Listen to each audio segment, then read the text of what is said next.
next show will start in 9 minutes.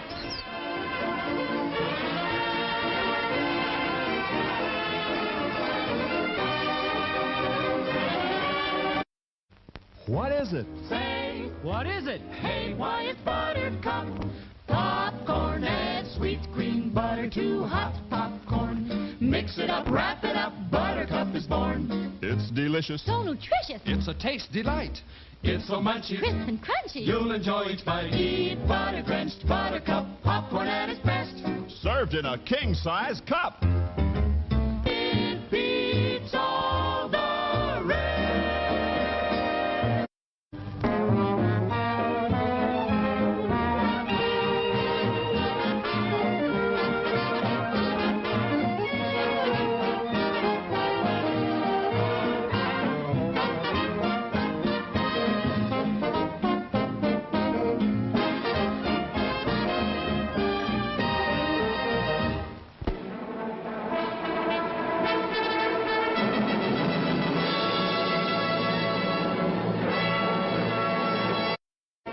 The next show will start in 8 minutes.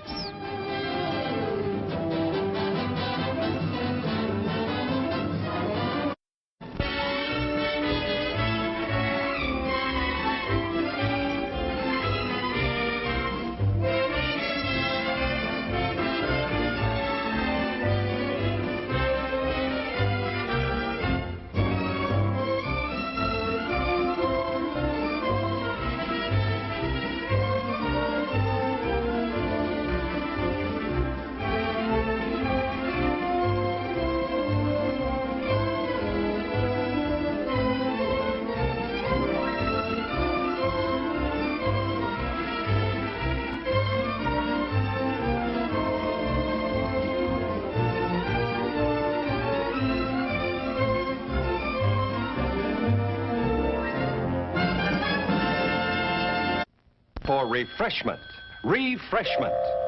For your enjoyment, there's hot, fresh popcorn, tempting, delicious hot dogs, and so many kinds of ice cream. And of course, sparkling, delicious, ice-cold Coca-Cola for everybody at the refreshment counter now.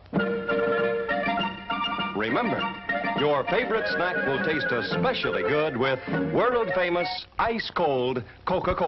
The next show will start in 7 minutes.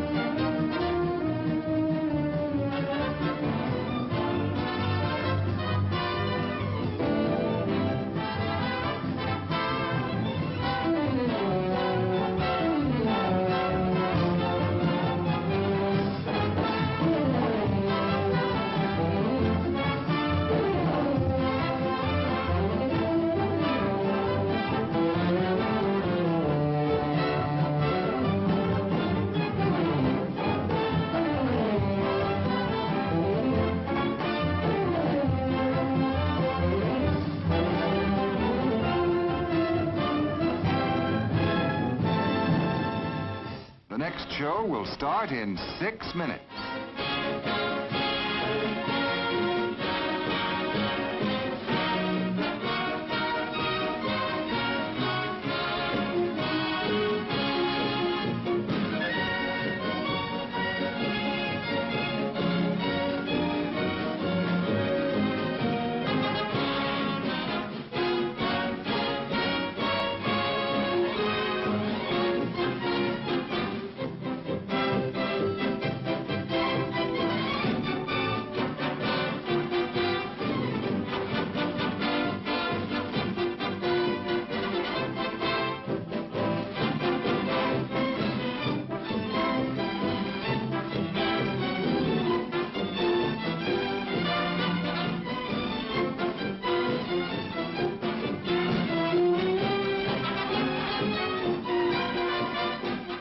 While you're relaxing and waiting for the next show to begin, visit our snack bar.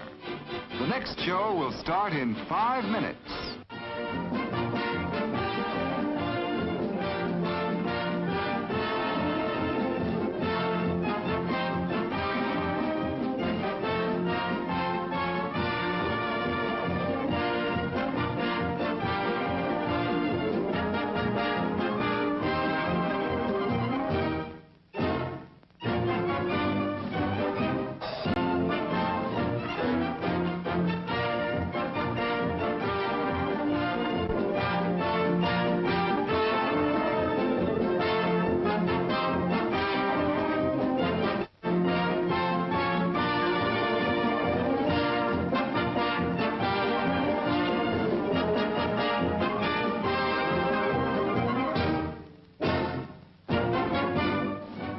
next show will start in 4 minutes.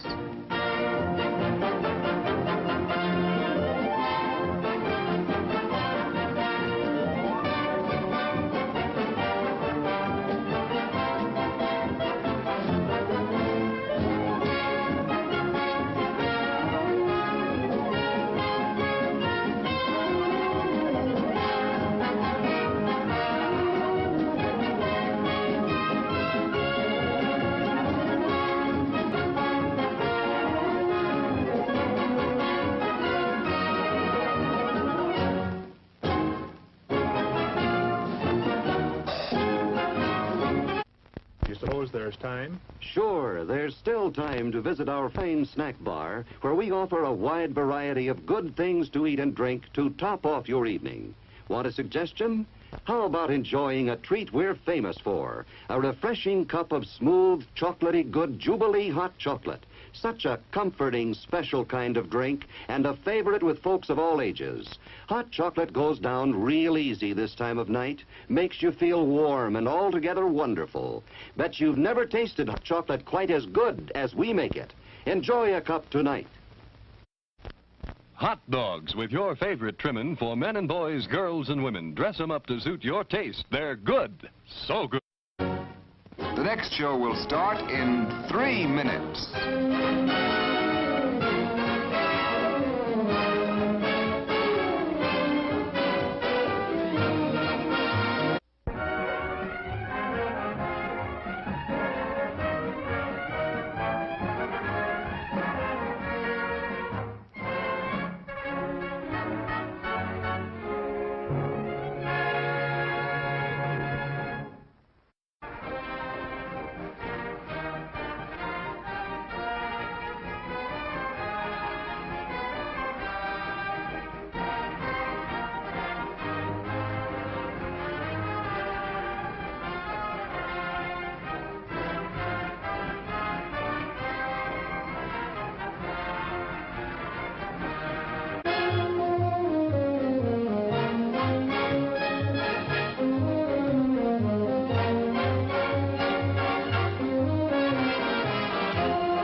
The next show will start in 2 minutes.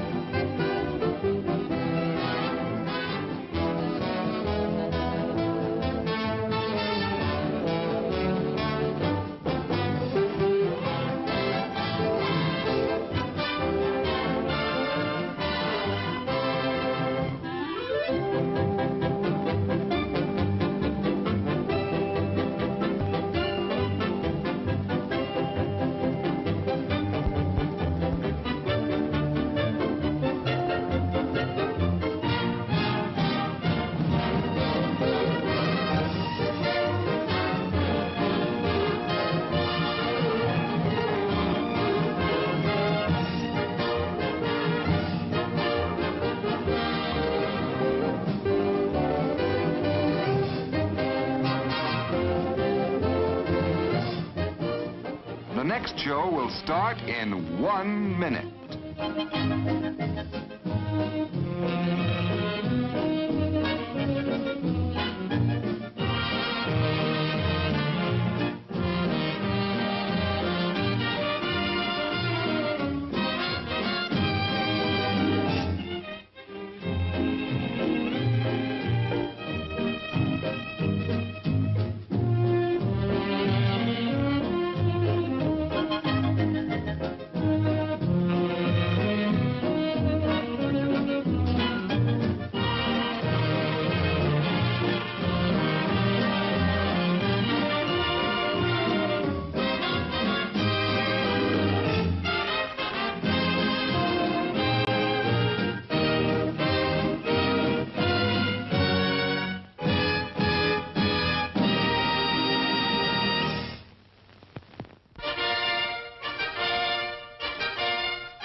Jim Rex? What's Jim Rex? Would you believe a movie audience guide presented as a public service by this theater's management to help you select your motion picture entertainment? Well, that's what it is. And we urge you to learn these rating symbols and use them as a guide for you and your family. G means suggested for general audiences, all ages. M, suggested for mature audiences, parental discretion advised. R, restricted, persons under 16 not admitted unless accompanied by parent or adult guardian. X, persons under 18 will not be admitted. This seal in advertising indicates that the film was approved under the Motion Picture Code of Self-Regulation.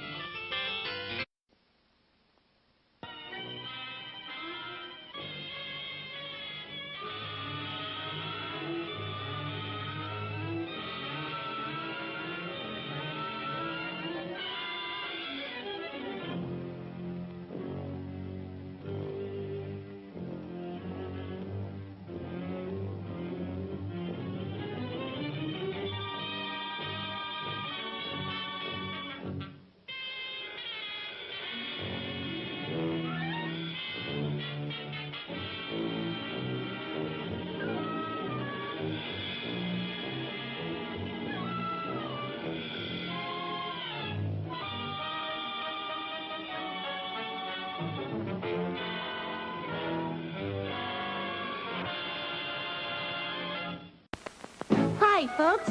I'm Rico. Oh, Nacho. He's Peppy. See? You can find us at the concession stand in the lobby. Along with all sorts of other tasty goodies. See? Rico's Nachos, a refreshingly new and different snack discovery. Chock full of high-quality ingredients, crisp, fresh tortilla chips, covered with creamy aged cheddar cheese, topped off with zesty jalapeno pepper rings. Rico's Nachos, out of sight. Remember, folks, we're the new star at the snack bar. Rico's Nachos, a new taste treat you can't beat. See? Rico's Nachos, on sale at the snack bar now.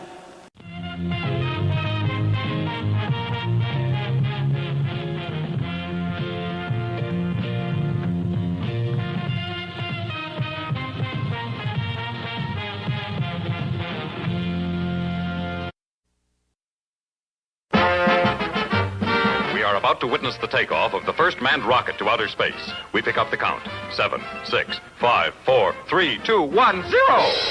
We're off to visit the planets. There are treats galore in the stars. Venus is loaded with candy, and ice cream is found upon Mars. The soda pop's fizzing on Saturn. When you're thirsty, it sure hits the spot. And Jupiter's really jumping with popcorn that's buttered and hot. But the best of them all is the planet, where all of these treats are at hand. And that is the spot we now head for, our theater refreshment stand.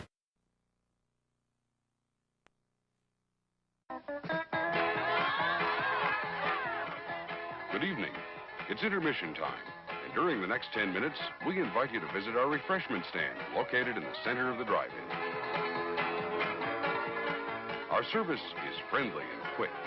You'll find hot dogs, hamburgers, pizza, your favorite candies, hot and cold beverages, other delicious snacks. So add to your fun of watching the movie. Visit our refreshment stand right now during our 10-minute intermission. We're glad to have you with us tonight, and we hope you'll come to see us often. It's great to get out to the movies.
Today we're interviewing a stomach. Hello there. What is life like as a stomach? Oh, boy, it was humdrum. I mean, until what's-his-name discovered Tony's Pizza. Tony's Pizza? Yeah, I was suffering from the pizza cravings until Tony's came along. Crispy crust and zesty sauces. Wow. And so now... What's that? Another pizza craving. Just thinking about Tony sets it off. Oh, where are you going? He's going to get a Tony's Pizza, and I follow him anyway. Does your stomach send you pizza craving signals? Oh, wow. Tony's, the Pizza Cravers Pizza. Available at the concession stand.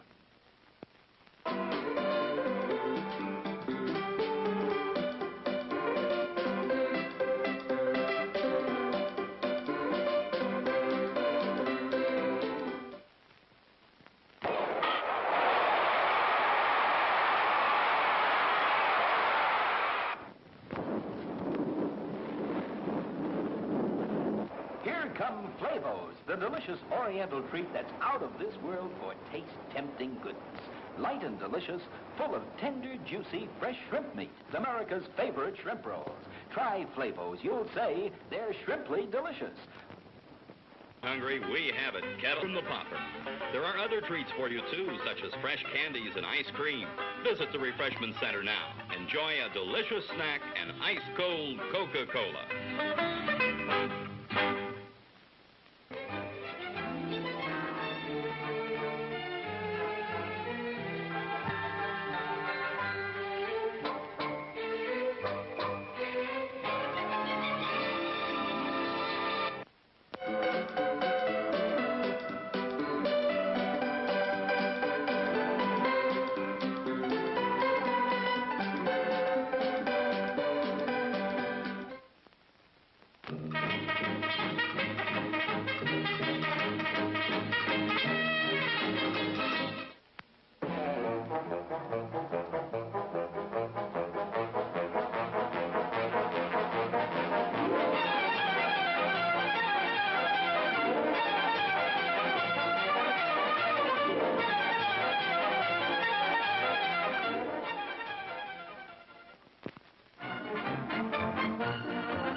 Sneaking out to the drive-in? Why not take the kiddies along and save the expense of a sitter? Everyone enjoys the drive-in.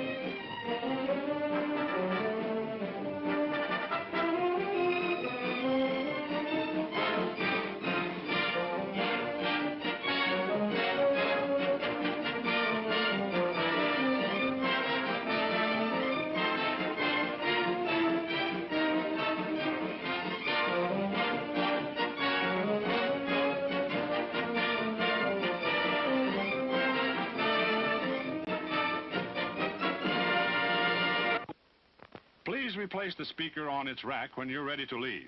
Failure to do so will damage both the speaker and your car. We'll be grateful, and so will the patrons who follow you.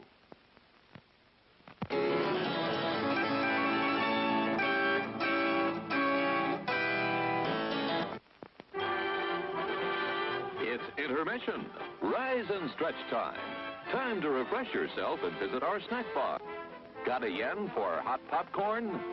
Your favorite soft drinks are sparkling cold. The juicy Frank sizzling hot. There's delicious coffee, freshly brewed, and all kinds of ice cream and candy to tempt you. Showtime will be announced loud and clear to get you back to your car in time. So stretch your legs. Come to the snack bar now.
We're now just 1 minute away from the beginning of our next feature. For your convenience, our refreshment stand will remain open after the feature begins, so you still have time to add to the fun of watching the movie. Before we begin our next feature, we'd like to remind you to replace your speaker before leaving the theater. If it is accidentally damaged, please notify someone at the refreshment stand. Again, thank you for coming out to the drive-in tonight. As you leave, please drive carefully and come back soon.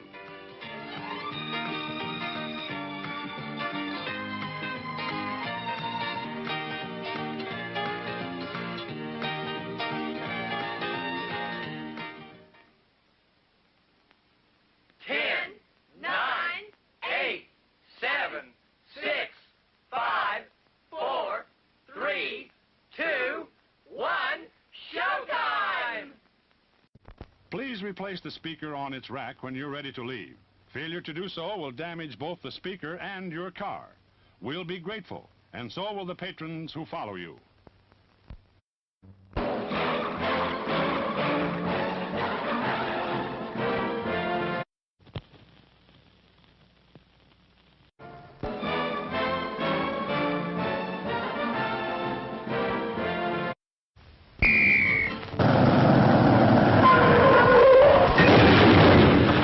Projectionist, stop the show. Here's great news you ought to know.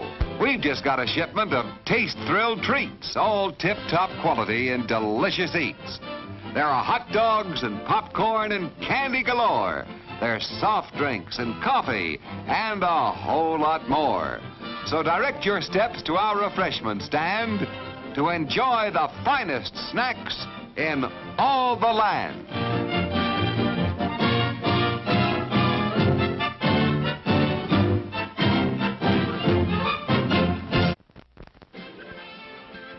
You have 10 minutes till showtime.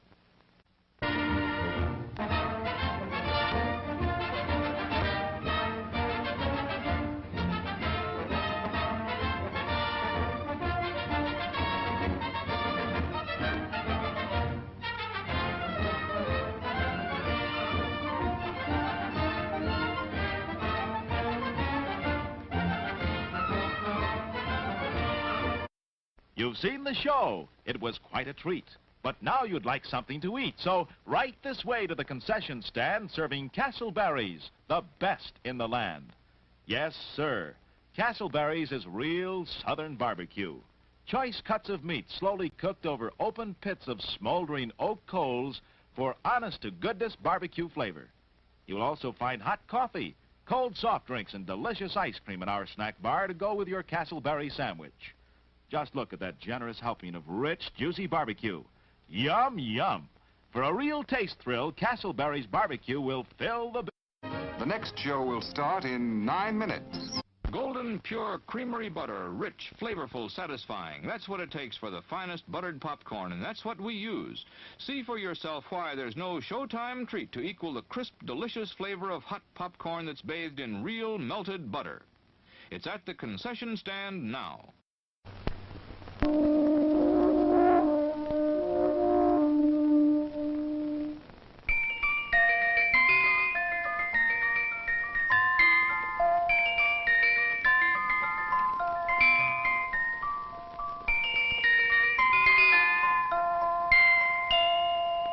Now listen, now listen, now listen. I'm the Dairy Queen, won't you come with me along the milkshake way? I've got lots of good surprises, fresh and yummy for you every day. There are malts and shakes and sundaes too, whenever you stop. And of course your very, very favorite, the cone with the curl on top. You don't have to just dream about Dairy Queen. Your favorite Dairy Queen treat is a refreshing reality at your nearest Dairy Queen store.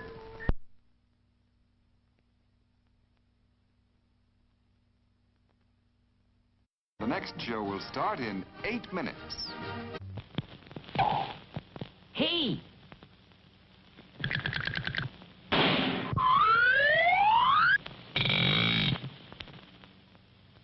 They're ready, folks. For refreshment that is great. If it's early or it's late, It's Orange Crush, Orange Crush, the drink that's extra good. fresh fruit flavor. That's for me. It tastes better. Naturally, Orange Crush, Orange Crush. get some right away. Visit our refreshment stand right away for delicious Orange Crush and all kinds of good things to eat.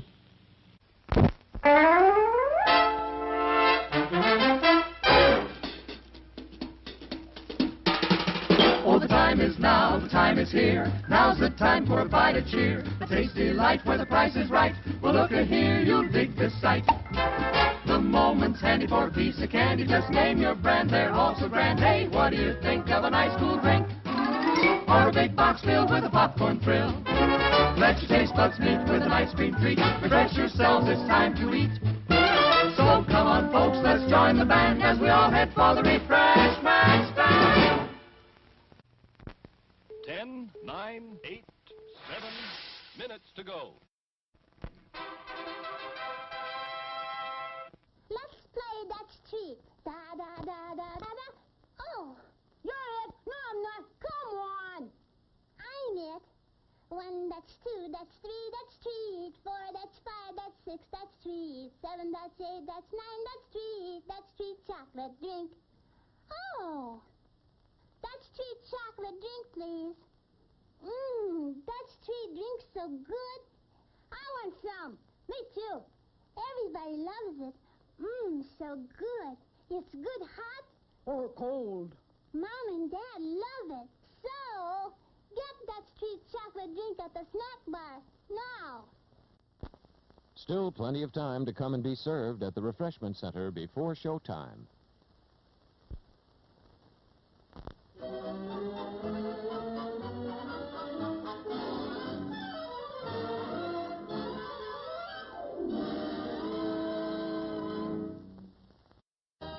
The next show will start in 6 minutes.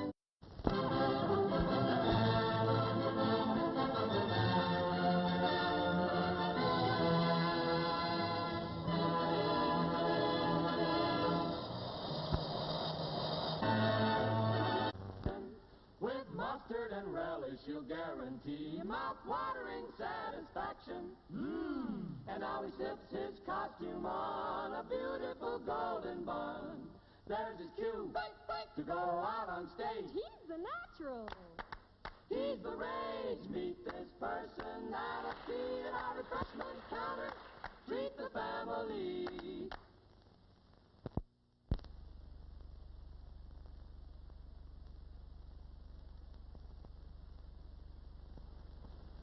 Something different for a change?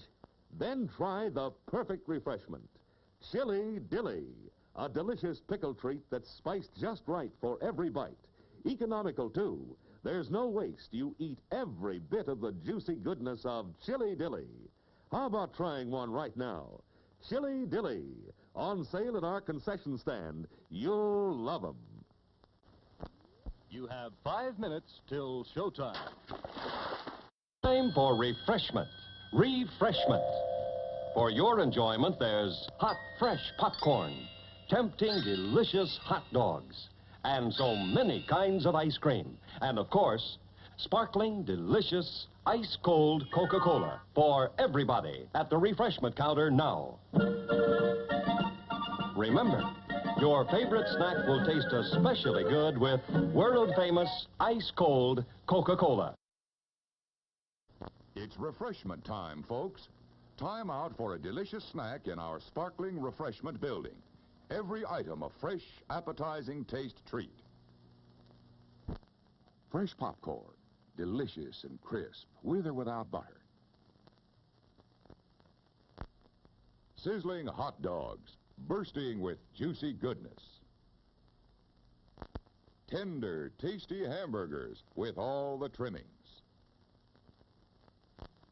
French fries, crisp and golden brown. Thirst-quenching, refreshing, ice-cold. There's plenty of time to treat yourself to something good to eat at our refreshment center. The show begins in just 4 minutes. And now, meet the star of our show. Symbol of a treat that quality made famous. America's most famous ice cream treat. Eskimo pie. Creamy, delicious ice cream made even more exciting with smooth, rich chocolate coating. And wearing the label of quality, known the world over. Eskimo pie, the treat you know is tops because it carries its pledge of quality right on the back of the bag. Be sure you save the bags for valuable premiums. Get famous Eskimo pie at our refreshment stand now. It's America's anytime taste treat. Finest ice cream, finest chocolate. It's delicious. Our hamburgers are the finest. Quality beef expertly prepared for extra deliciousness. Treat yourself royally right now. What a hamburger.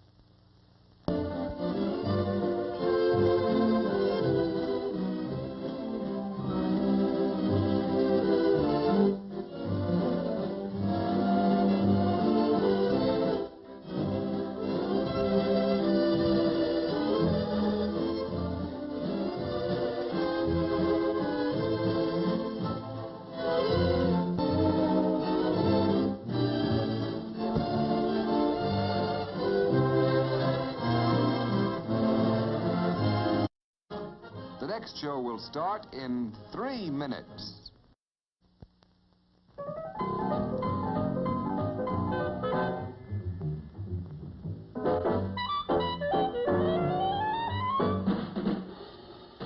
Like you crave that corn when it's freshly bopped, you gotta beat it to the box with the butter on the top. Get with it, man. Start strolling down to the sweets that set you rolling, the best in town. Our candy's real gone, if I'm understood. To all you squares, that means the confection is positively delicious. Cork that stuff.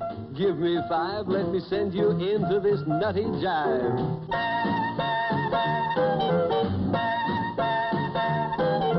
Go, man, go. It ain't very far. Shake it on down to this cool snack bar. Come on, Jill. Give us a treat. A friendly pepper-upper with a tasty beat. Drink Dr. Pepper, Dr. Pepper, 'cause it never lets you down. Frosty, man. Frosty.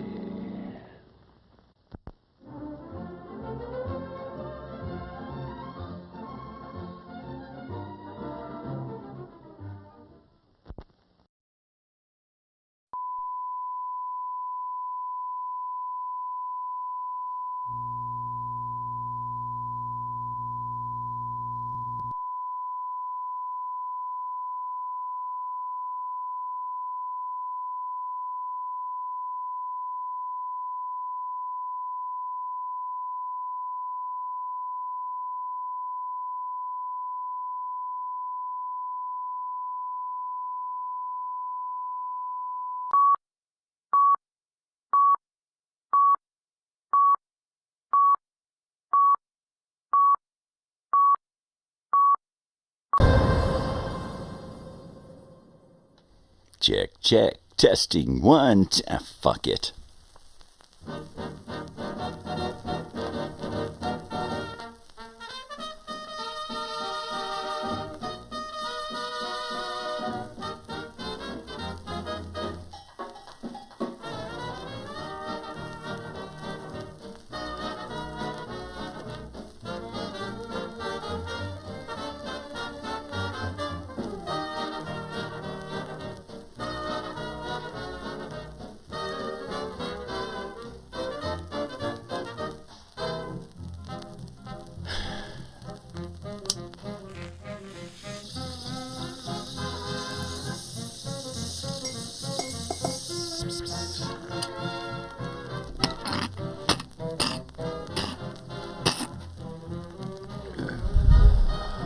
Let's do this shit.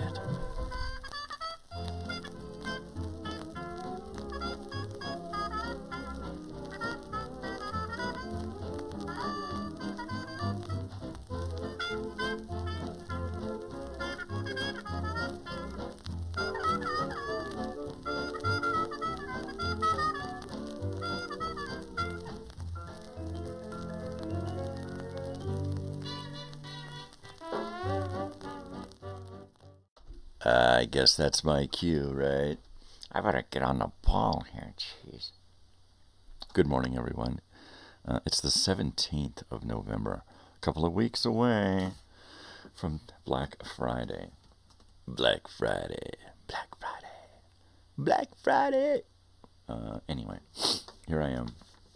I'm here. That's all I will admit to at this point. It's Monday. I don't want to be awake. But I can't sleep, so here I am. That's pretty much what started this show is I just can't fucking sleep. So here I am. Oranges, oranges. Vienna, Vienna. Yeah, baby. I actually have to print out something this morning, and I'm hoping that my CPU doesn't take a crash on me while I'm doing it, because you know what I mean. You know what I mean? Totally. I need more agenda. More agenda. I need to do my morning agenda printout here again. Where are we? Morning show agenda. There it is. It is black. Red and black. Let me take this and I'm gonna select it all. And then I'm gonna do it black. Blick. There we go. I'm turning it back to, I had it red mostly because I was out of black ink. But now that it's back, I'm back in black, baby. Save. Okay. Let's see.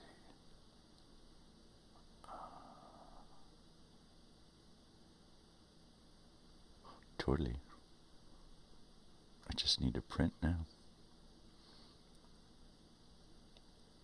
Let me go ahead and print out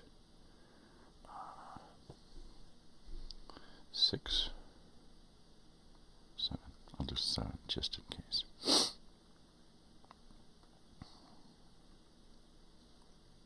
I should have got rid of that blank page there. And there we are printing. And there we go. Well, while that prints, we'll sit here and print. Ooh, prints. Shut up. We'll sit here and do a little talking.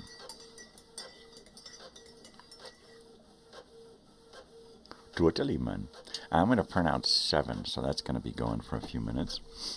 So while that's printing there, let's clean out the old Bong bowl here and make this nice and pretty for the morning, and then we'll get some golden hits out of this puppy, right?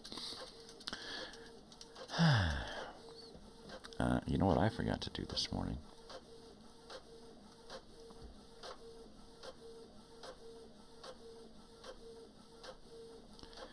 Hey, it's the morning show. No, really, we're here. I swear, we're here now. Things are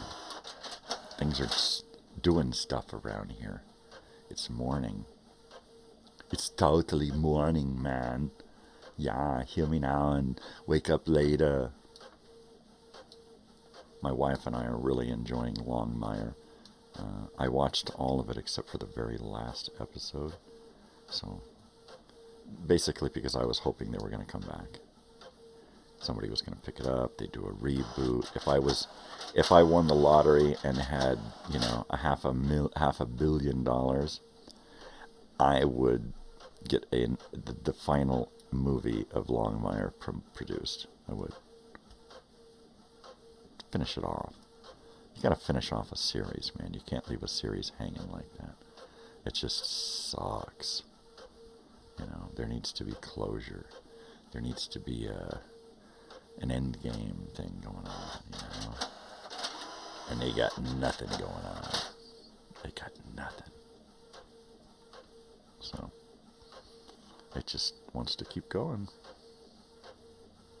It just wants to bloody keep well going, and I can't have it.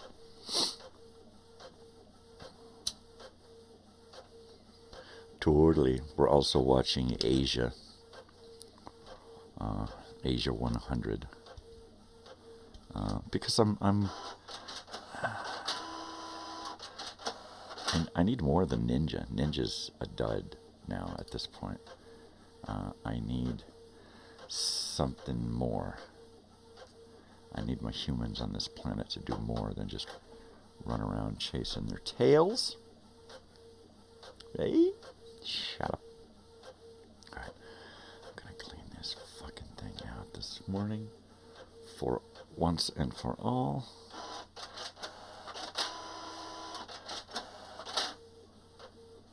Try to get... Oh. That was pretty good. That was pretty good, yeah. For those of you who are thinking about starting smoking, don't. This is what your lungs look like on the inside here. This black tar. That's what your lungs look like. That's what my lungs look like. I'm telling you, it's no pretty picture. Was that 7? Alright, we're going to assume that was it. I'm sizzling this resin off of my probe here, so I'll have to wipe as little as possible. There we go.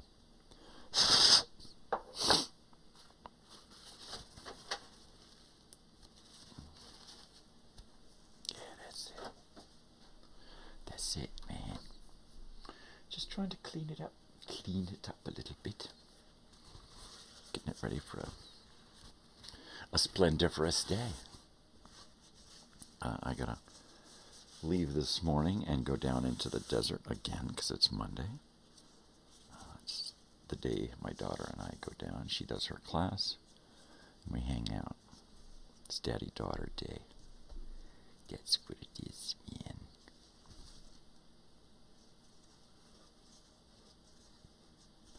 Just going and wiggling around, wiggling. I got the wiggles. Yeah, I've got the wiggles. Yeah, I've got them, and they're wiggly.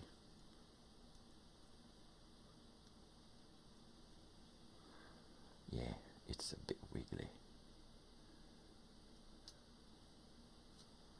Wiggly. Hello, Wiggles. How are you? Hello. What's all this, then? Hiya, Governor. Hiya, Governor. What's all this? It's sticky. It's sticky. Icky.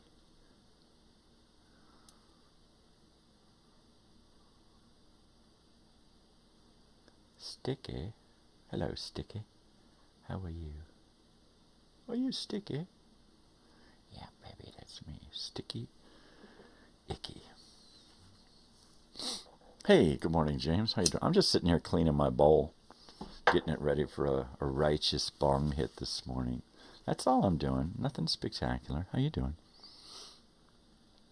Eventually I'll have this done, and I'm going to take a hit that's going to send me reeling and a rockin'. Alright? Totally. Looks clean now, man. It looks clean now. That's it. That's all it takes. Well, what's going on out there? Let me grab me a new little screen here. I can feel the steam coming off of that coffee there. That's righteous. That's righteous. Here we go. There's a new screen. And a clean bowl, clean bong, clean stem. I'm clean stem to stern. What does that even mean? I don't want to hear it from you sailors out there. Well, I'll tell you, the stem is in the, and then the stern is, shut up. The port and the back, shut up. Starboard, shut up. Let's not get nautical. Let's not. I don't even want to hear it. I don't need it. I don't. I'm just going to try to get this bong hit going here so I can just go wow. Because I need a wow moment this morning. I do. I do. Got up at 4 o'clock this morning as usual to be here 4 in the a.m. Most of the people that I know at 4 a.m., no matter what part of the country they're in, 4 a.m. is a What are you kidding now? I get people that work their asses off. Their jobs are like work. And they hear 4 in the morning and they go, what are you, fucking nuts? I don't get up till 6. I ain't got to be to work till 8. I only live 15 minutes. You know? Good for you. Good for you. I only live about 30 seconds from my bed. So I can pretty much just walk in here and be live within about 2 minutes. Okay. There we go. Let the coffee begin. Okay. And let the good times roll. And here comes a fucking bong hit out of a clean bong. I'm still doing a hazy halo this morning. I'm probably going to switch. I might switch it up this morning. It depends on what they have available. Right? But more than likely, I will be switching it up. Either this morning or when I get back into town. It depends on what the dubage looks like at that point. Right? Yeah. Totally. All right, so I got some more morning agendas printed out here. And let me go through and pull out the blank sheets because for some reason it's got a blank page in there. So how's it going? What's going on? I'm just shuffling paperwork here. That's what I do. That's what I do. Every morning I gotta do paperwork. Corporate wants me to do paperwork, so I gotta do paperwork. In order to have this show, I gotta do corporate. That's just the way it is. That's the way it is, baby. Yeah. Totally. Totally. Totally. Alright, I know, you're thinking, what the hell is he thinking? And I'm thinking, what am I thinking? I'm not thinking anything. I don't think. I just do. I just do. I react. You know what? I think on the fly. I think, but I don't think when I'm thinking. I just think I'm thinking when I think. I'm just going, man. I'm just going, baby. That's it. I'm on autopilot. That's it, baby. Autopilot. Put Vienna back up here. It'll stay. I hope it'll stay. I'll have to change the tape. Yeah. Okay, here we are. There's my morning agenda. Wow. This one here, this last agenda It's got a lot of stuff on it. Man, it is just work. This is last week's.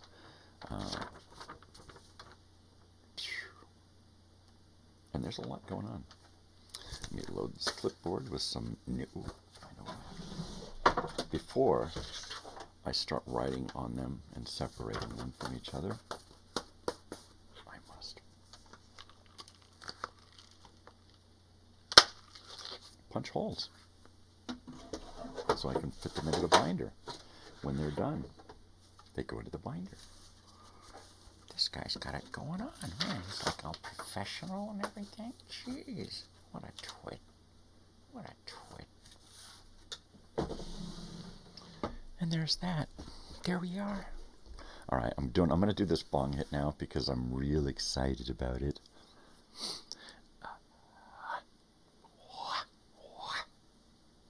And I have to find the power for my camcorder. I need my camcorder power, because I am going to use, hopefully my OBS will accept the signal from my old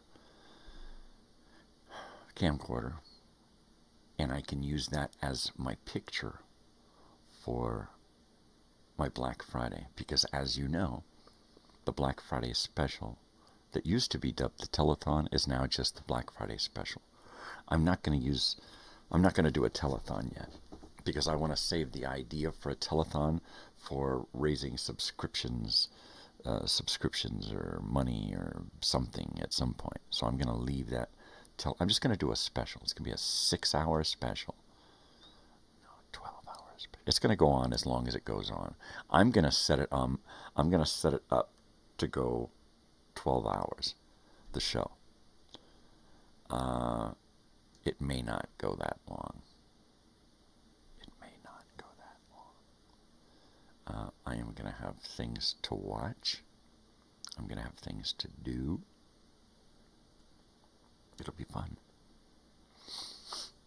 But most of all, it's going to be on TV, and it's going to have a lot of commercials.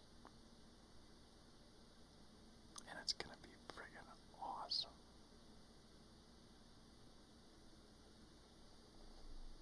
Hello. No, really. Like we did the big rig truck banana hammock, we're going to do a television. Pardon me. We're going to do a TV. That's what's going to be on the screen. You're going to look at your screen, and it's going to be a TV. There. And I'm going to be on that TV. And on that TV, we're going to be broadcasting this show. Well, the live special. And commercials and shorts and animation and that kind of stuff. Hopefully we won't get our live show canceled. All right, I'm going to do this bong hit finally. I'm excited about it. It's clean. It's going to hit really, really well, and I'm probably going to cough a lot. So here we go.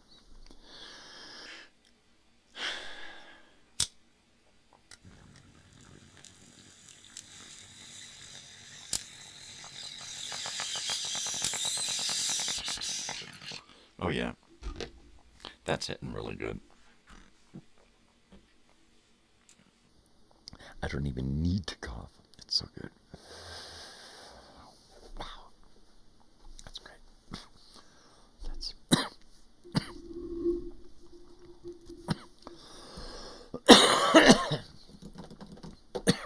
Now, what I've got here is a little alcohol in a little container with salt, rock salt. And I drop my screens, my little glass daisies. They're glass pipe screen. So I drop them in to this alcohol and rock salt mixture. And that scours those little glass things. Yeah. Looking around, 'cause I'm looking around. Looking around. Something to wipe me fingers with. Yeah. There we go.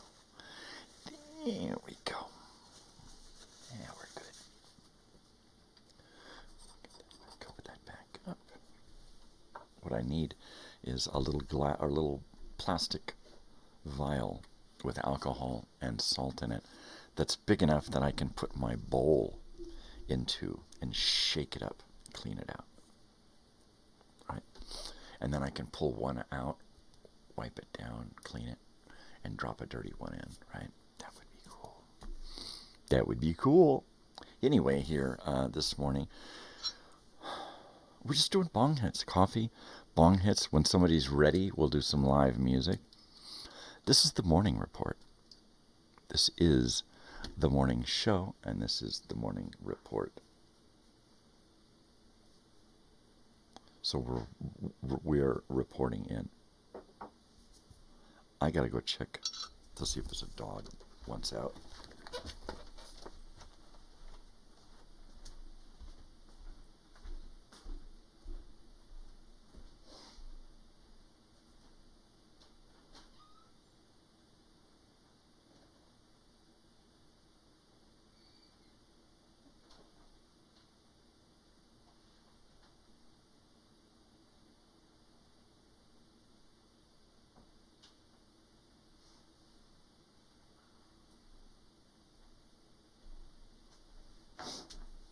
Let me know if you guys hear a creak or a click or a clatter or something every once in a while, because I'm hearing movement in my house and there's nobody awake. And it's either the ghost or my house is settling, and it rained recently. So it could be that the moisture is causing the ground to suck my house down some more. Mobile home.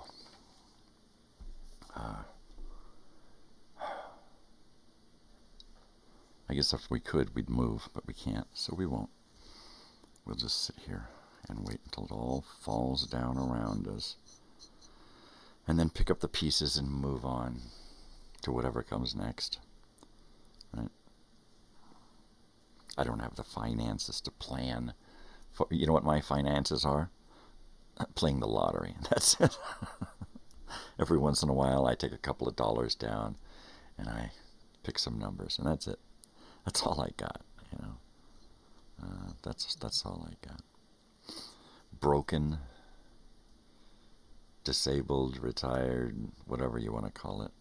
Yeah, the money don't flow the way it used to.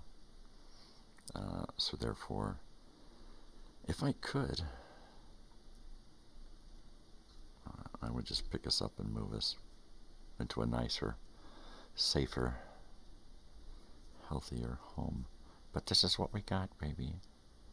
And at this point in my life, I'm actually the happiest I've ever been, being in a broke down body, in a broke down house, on a broke down show. What are you going to do? I have another friend in Rosamond, and he told me that it was raining. Rosamond? Where the hell is Rosamond? Are you talking Romoland? There's a few R's out here, but Rosamond. Where's Rosamond? Is that near California? Is it in California? Is it on Earth? Because I don't know, man. Don't sound familiar to me. And yeah, it was raining. It rained Friday morning. It rained off and on Saturday. It rained a little on Sunday.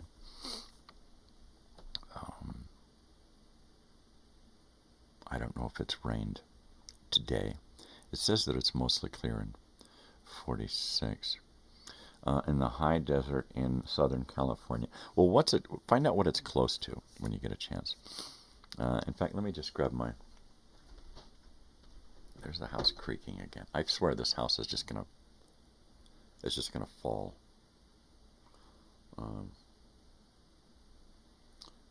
Rosamond.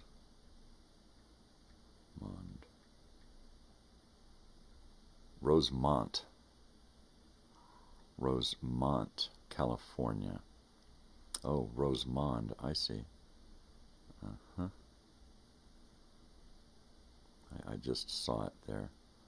Rosemond, Kern County, 118 miles from here.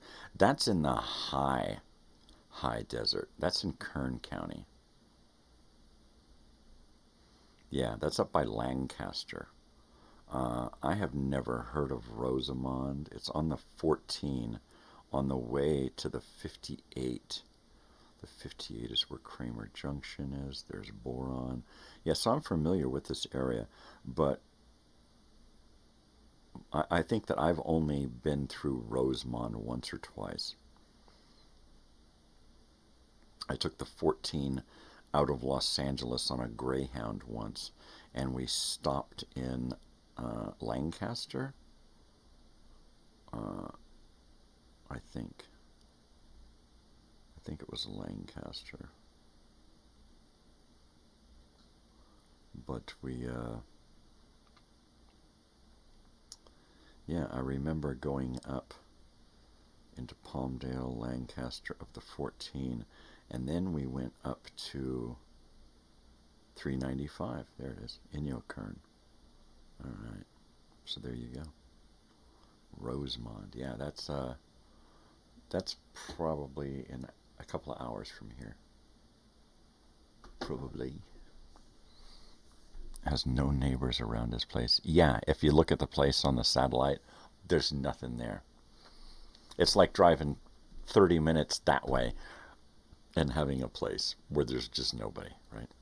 You drive an hour that way and you're in the middle of the Mojave. People are living there, but nobody's got neighbors, at least not they can speak of. In fact, when my father moved out there to Mojave, he moved next to a guy that was real upset. He was real fucking upset that somebody fucking moved out there. I'd have been upset too. You move all the way out in the middle of nowhere. You got no neighbors. You got one mountain that's your own, right? Seriously, there's one mountain there that belonged to this guy, and a dry creek bed between him and it.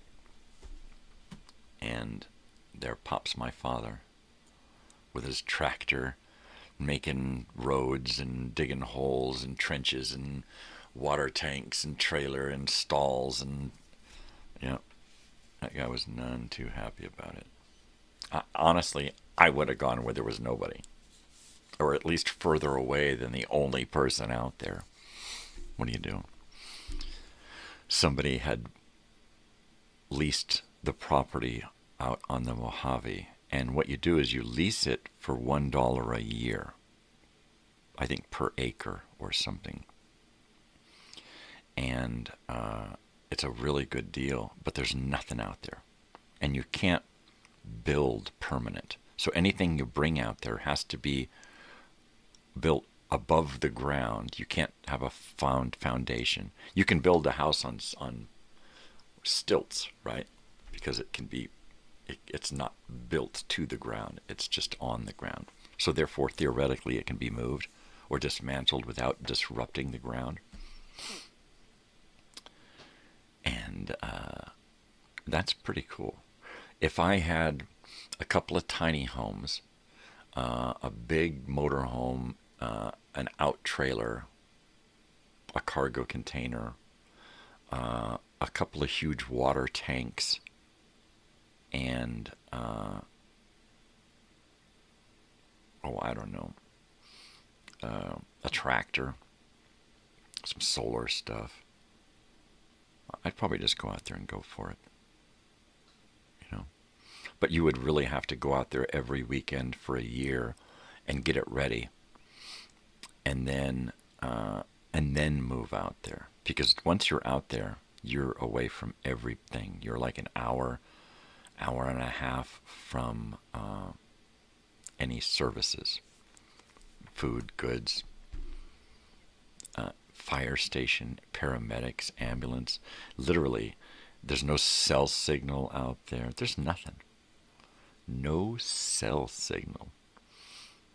That wouldn't bother me so much because I have so much media that the out trailer, the out building, would literally, honestly, be filled with so much to listen to and watch and read that you wouldn't really need,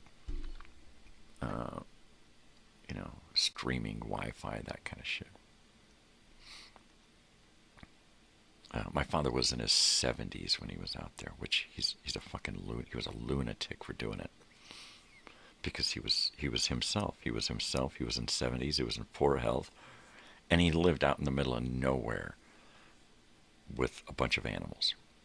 Fucking lunatic. I could never. I mean, he's either got balls the size of, basketballs, or a goddamn brain the size of a pea. I don't know what it was. But it wasn't good. See, he has internet. Well, see, now you can get internet pretty much everywhere. It's so easy to get internet. Sometimes it's not real good because you're running off satellite or you're running off this or that. We were in a place once where I was going to get satellite internet. And basically you use your phone line, landline, and satellite. And in conjunction, you go back and forth, right? And you could send stuff out really quick on the phone and receive it ultra fast through the satellite. The only trouble was you needed a little landline, and they don't have landlines anymore. That whole thing is kind of weird now. You can buy a little internet thing, you plug in at home, and it's your own little hotspot. But you gotta have a cell signal, and if your cell signal isn't that great, then there you go. Now, out in Rosemont, they're right along a major highway. They're close to goods and services. No matter where you are out there, you're still close. You can be out in the middle of nowhere and only be 30, 40 minutes from town, which is really cool. I kind of wanted to do that whole thing 25, 30 years ago, was to just go out somewhere where there was nothing, but you were only about an hour away from a store, right? A supermarket. Now, I got married and did other stuff, but that was kind of the plan. So, 5:30 here. That means I'm allowed to do another bong hit. They're hitting really good this morning, so I have to use little tiny hits. Little tiny hits.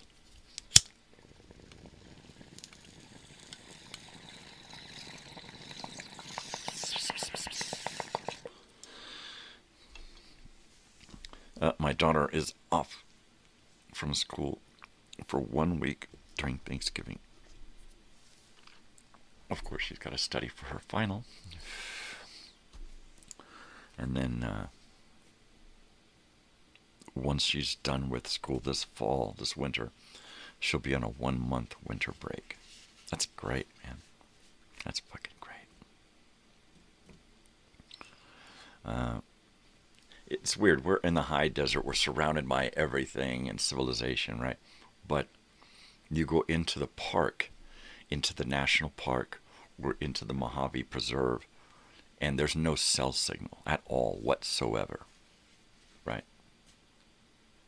That's crazy. You got to get up and drive 20 minutes from where my father was at in order to get a cell signal. So that means if he was injured or sick or something, which happened, he had to get up and drive, injured or sick. And at one point, when cancer overtook him and his lungs were just filled, and he was drowning, right? He had to get up and hoof it to go get help, right? You can't lay down because you're just coughing up fluid, right? Horrible. Yeah, as I drowned myself in bong hits here. That creaking is bugging me. You heard it, didn't you? Sound like someone tapping on the wall. Yeah, I gotta heat up my coffee a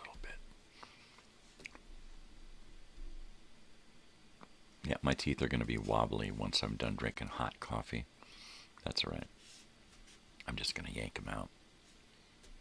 Just going to yank them out. I'll either eat breakfast before or after, but I'm just going to yank them out. And then maybe lay down for an hour before we go. I like to have my wits about me when I'm with my daughter driving. I think this summer, once she's completely done with school and she has not a care in the world, I think then we'll probably get into driving. She's good. She's a, you know, it was weird when my father passed away. Thank you, by the way. Because I started to learn about a lot of weird stuff that had happened. I started to learn about our family tree. And we had kind of been estranged for a little while, for about, I don't know, 10 or 15 years. So when I did see him, it was kind of, you know, we both tried, because we both wanted it to work. But the magic was gone, you know. Too many years had gone by, too much water under the bridge, water over the dam, however you want to say it. But he and I just weren't the same anymore. You know, we had a falling out that was really horrible, and I just kissed him off for 10 years, and was ready to just say goodbye forever. Right? It was really that bad. And his wife had approached me about coming to see him. So there you go. And while I wanted him to know his granddaughter, to me, it didn't feel like he was in it 100%. You know, to me, it looked like he was making it appear as though he was, but it wasn't like he was really going out of his way to be a grandfather or even a father, right? And in the last months before he died, I started to learn a lot about the family tree. And there are other people who know more, and I could go to people and ask and poke and prod and find out things and do the whole documentarian thing. And it's just not worth it to investigate that per se for me. And I don't even think it's worth it to investigate it for my daughter. That whole side of the family is kind of estranged completely to me. Good morning, Dubs. What's up? I should start filling out this morning show here so I can get you guys on. Let's put James and Dubs. There we go. And this is the week of 17th through the 21st, 2025, November. This is episode 61, 161. Wow.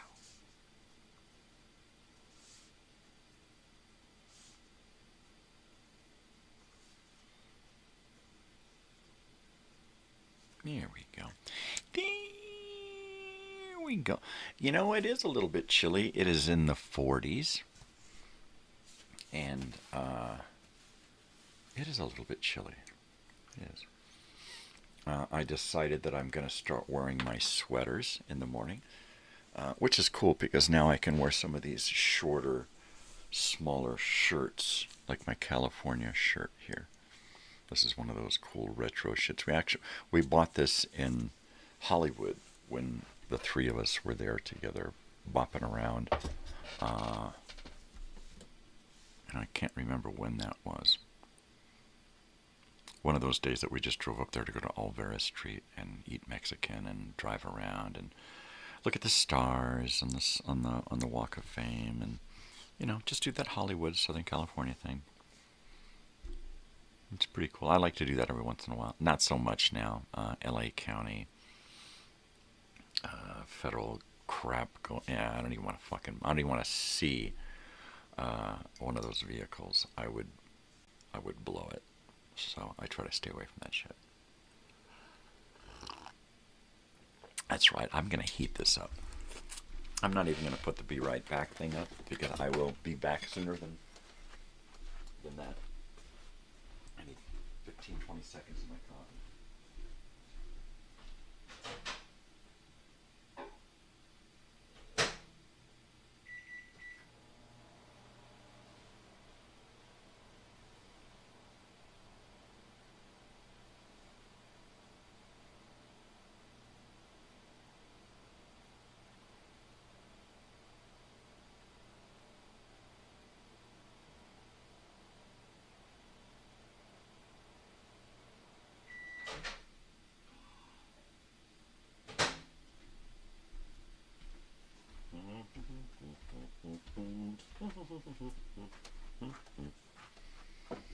You know what I need to do is build my own fucking house, but you know, permits and all that law bullshit you got to deal with. Man's Chinese Theater. Yeah, I saw Apocalypse Now in Man's. Back then it was Grauman's Chinese Theater. And we saw Apocalypse Now. I swear, dude, it was fucking crazy. I'm like, we're going in here, the place that we always walk by and look at all the hands and feet. We're going in. He said, yeah, Apocalypse is playing. What the hell's Paco's lips? Who's Paco and what are we going to watch his lips? I don't want to watch Paco's lips. So, Apocalypse Now. The three of us. My brother, my sister, and myself, and my father went to see Apocalypse Now, the most boring movie for three little kids to go watch. At Man's Chinese Theater. Grauman's Chinese Theater. I believe it was Grauman's. Wasn't that what it was called? It was a long time ago. It was 70, 79. Is that what it was? 78, 79. Whenever Paco's Lips was on. Paco's Lips. A lot of kissing. The outside is cool. It's changed a lot over the years. Especially recently because they've updated a lot of stuff. They did that big Kodak Theater in that mall there that has changed names so many times. But there's this huge mall there now right on Hollywood Boulevard. It's weird. Right next to Man's. Right near the Scientology Center and the old Scientology building. And there's just a lot of old shit there, a lot of history. But they've chewed up a lot of the history and put in a lot of condominium type stuff. They've really tried to bring a lot of people into that downtown area. So you're driving through now, and then all of a sudden you've got this area that's just this huge condominium complex, like boom, right there, out of nowhere. It's a fun place to visit. I love to go to Hollywood. We've been going to Hollywood since, as far as I can remember, since we lived there, right up the street from Hollywood Boulevard. It was literally, you could just walk out of our door onto Franklin Avenue, over and down, and there you were on Hollywood. On Franklin, you could walk up east on Franklin, and then you're looking at the Capitol Records building. It's a really cool place, especially back in the 70s. You know, it's crazy busy now, but back in the 70s, man, it had it going on, and it was just really seedy, and everything smelled old. I remember when I was young, the smell of everything was just, it had this age to it, right? Seriously, all of the buildings, the houses, the parks, the trees, everything smelled so old, like it had just been there forever. Grauman's, right? It was great living there, right there in Hollywood. And we were homeless. We were living in a motorhome in the back of Errol Flynn's old house there off Franklin Avenue. It was crazy weird. The guy who owned this house at the time, I don't know if he was any relation, but he was English, and he had these English girls staying with him from the UK, and they were always naked in the backyard. We were in a motorhome parked in a driveway here, and down these steps in this yard was this lawn that was completely surrounded by hedges and the house and the hill and the driveway behind it. So it was like this little hole with this lawn. And down in that lawn were these girls sunbathing all this time. And then the house. And the house was an old house built back in the 20s or 30s. So it had a lot of secret passages and shit. It was just crazy weird. I was speechless when I walked out of the theater after watching Apocalypse Now in '81. I remember we were living in Temecula at the time, and we had driven up there to I think either pick my mother up or drop her off at work in Hollywood, and then we would go up there, and my father would do his thing, making money, and drop us off at a theater or at a laundromat all night, or just park us in the car somewhere, and Apocalypse Now, that was a weird one. And he probably sold it a little extra, dope, and was able to come up with some tickets to go to the theater. That was probably it. And we had to kill time waiting for my mother or something. Or kill time until it got later to where he could go out, leave us in a car in a parking lot, and go out and make some deals. And that was his thing. He'd go out and he'd make deals. And, and he'd make money on the weekends making deals. And then during the week, he would go to school at the university in San Diego. And that was right, 81, that was right at the end of when he was just close to getting his bachelor's. And then he just had a couple of more units to go, and he just never did it.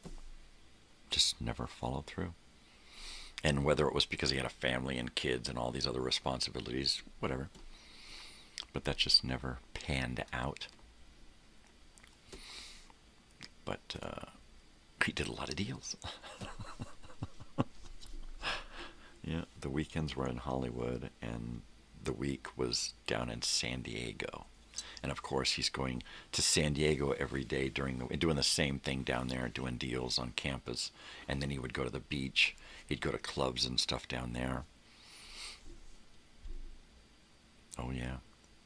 And I would go with him regularly, several times a month. I was yanked out of school to go down and play with him. And I would get that, I'd get that speech that's, what we do here, it's you don't tell your brother or your sister or your mother. Oh, I used to hate that shit. I used to hate having to keep his fucking secrets. They used to piss me off when I was a little fucking kid. He used to take me to do shit that I had no business being there. And then I also couldn't tell anybody, right? Don't tell anybody about this. Well, what the fuck what am I doing it for then? If it's so wrong that I shouldn't be doing it, because if I told someone it would be wrong, well, then why am I doing it, right? I don't get it. Communications. He was getting a degree in communications. He had a Associate of Arts degree from Pasadena City College in communications, and he was now at University of California, San Diego, UCSD, getting a bachelor's degree in communications. And it was just for fun. If it had been serious, he would have done all he could to get those last couple of units and graduate. And I would have spent my youth living with a writer, producer, director, which is what he should have become, right? So, and he did not. And however the blame falls, blame it on having 3 kids. You know, however the blame falls, it was a lot of wasted time and talent, period. It really, really was. Because what I saw, what I expected, was to go through all of this and having to suffer while he was going to school, so that when he got to school, my sister and I used to sit together alone in our room and plan when Dad graduated and when we were going to, he was going to get a really good job, and when we were going to have a big, not a house, because I couldn't think like that, when we were going to have an ultra motorhome, right? That's how I thought. When Dad graduates, everything's going to be better, right? And he stopped going to school and took a $5 an hour job mowing lawns. And we lived in a hollowed out school bus. And I was destroyed. I was fucking destroyed. Because we had gone through all of this stuff. He had put us in, me especially, had put me in a bunch of his little film projects, video projects that he was doing for school, right? And I expected the payoff to be that we were going to keep going with that. We were going to do a videography company. We were going to start doing little projects. We were going to do music videos, right? I was ready to take that further. And he just went up and then just petered out. And then he's mowing lawns for $5 an hour for years. And I'm like, what the fuck? By 15, I was out of the house. I'm like, this is just a fucking waste of my time.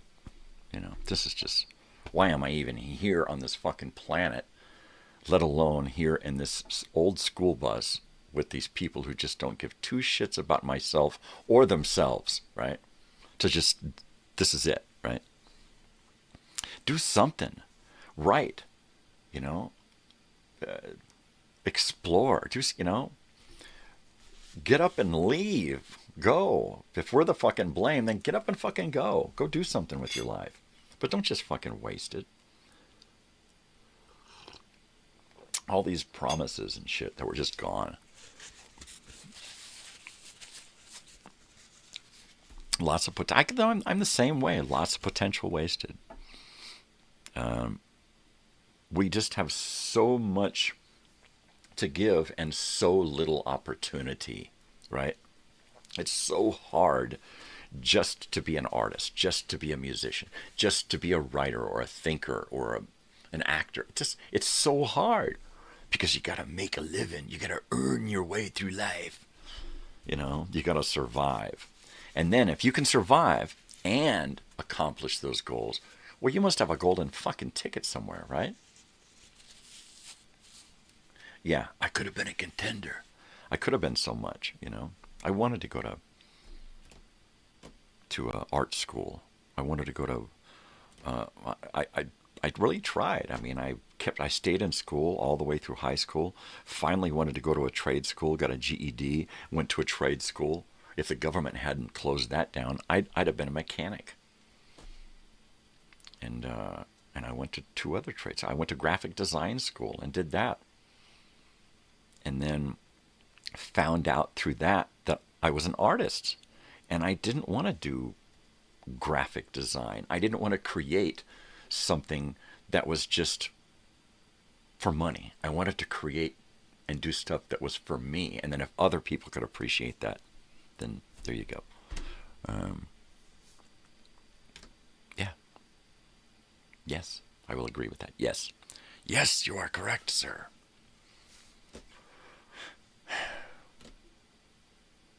Totally. So let's see. What have we got going on this morning? I haven't got any plans. Work to live, don't live to work. Right. How about you just live and fuck work? Work implies fucking slavery is all I see. No, I don't work. I do things. I don't work anymore, and I refuse to fucking work anymore, you know? No. No more employers. No more jobs, right? I may operate a business, but it ain't going to be work, and I'm never going to fucking call anything like that work again. No, because that implies fucking slavery. And when you get right down to it, our lives are not our own from birth till fucking death, right? You literally have to pay for everything. Everything.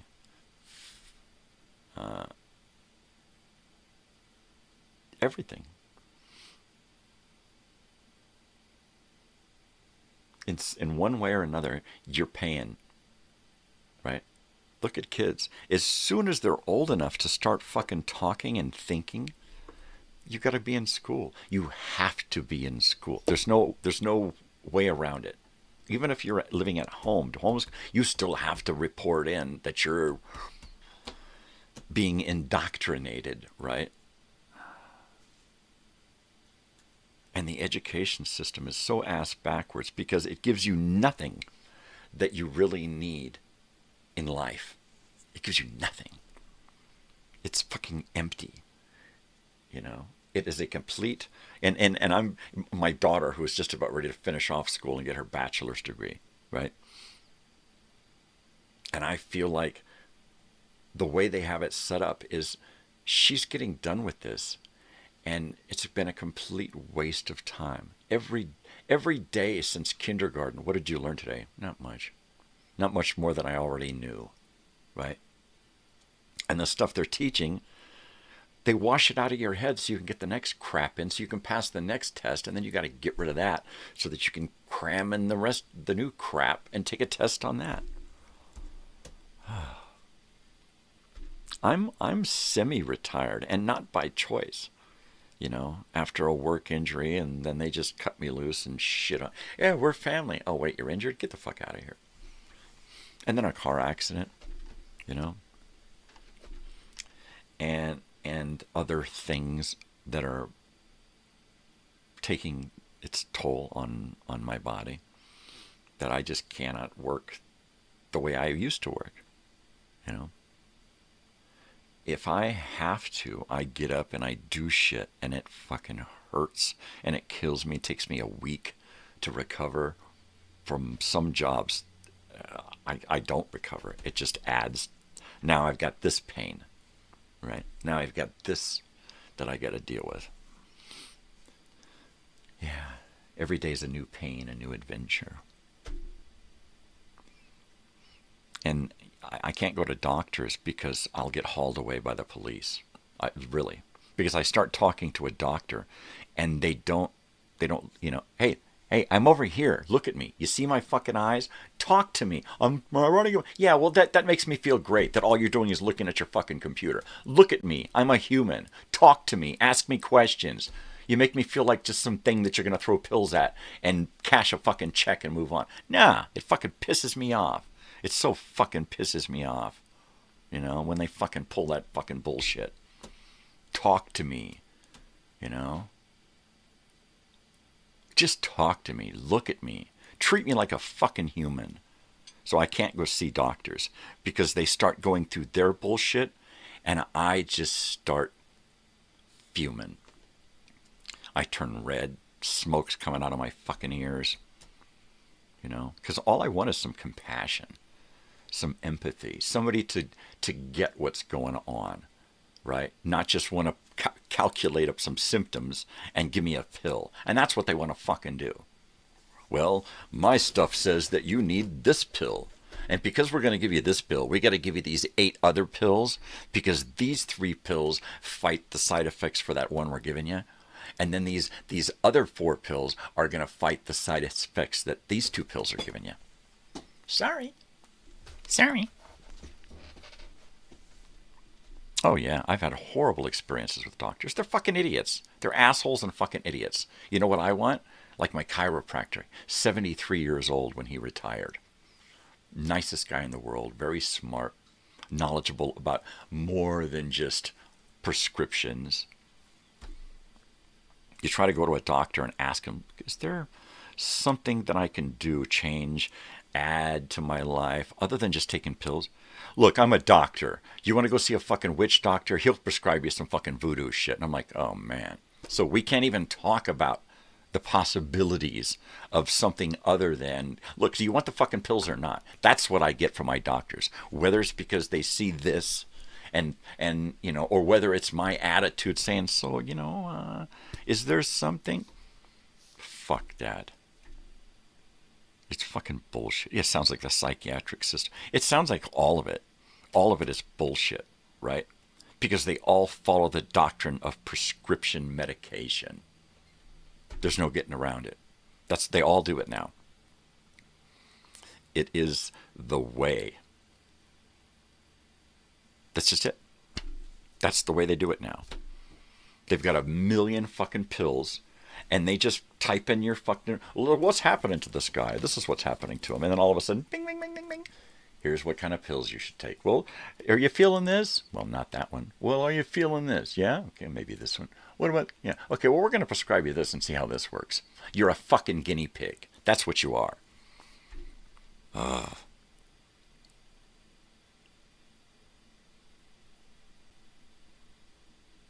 They don't want to help anymore. They just want to do what is required of them to get paid from the insurance companies and the health system and all that bullshit. It's fucking sick. It's so fucking sick how it's all become about money. And it's not about healthcare anymore. It's there's no cures anymore. There's treatments. There's no fucking money to be made in a cure. So there's treatments. Fucking treatments. You know what? Fucking treat this. I'd rather die than to have to go through their fucking bullshit treatments. I'm going to get so fucking sick that they're going to have to haul me out of here, pour me into the car, and drag me into the hospital kicking and screaming. That's the only prescription I will take now is my prescription of fuck it all. That's all. Fuck a doll? Maybe when I was in high school. Oh. Rubber Ruby.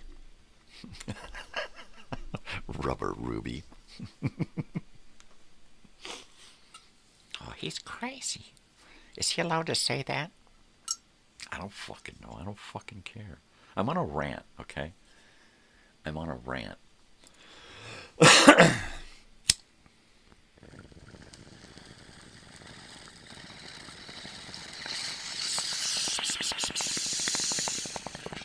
There's my 6 o'clock bong hit.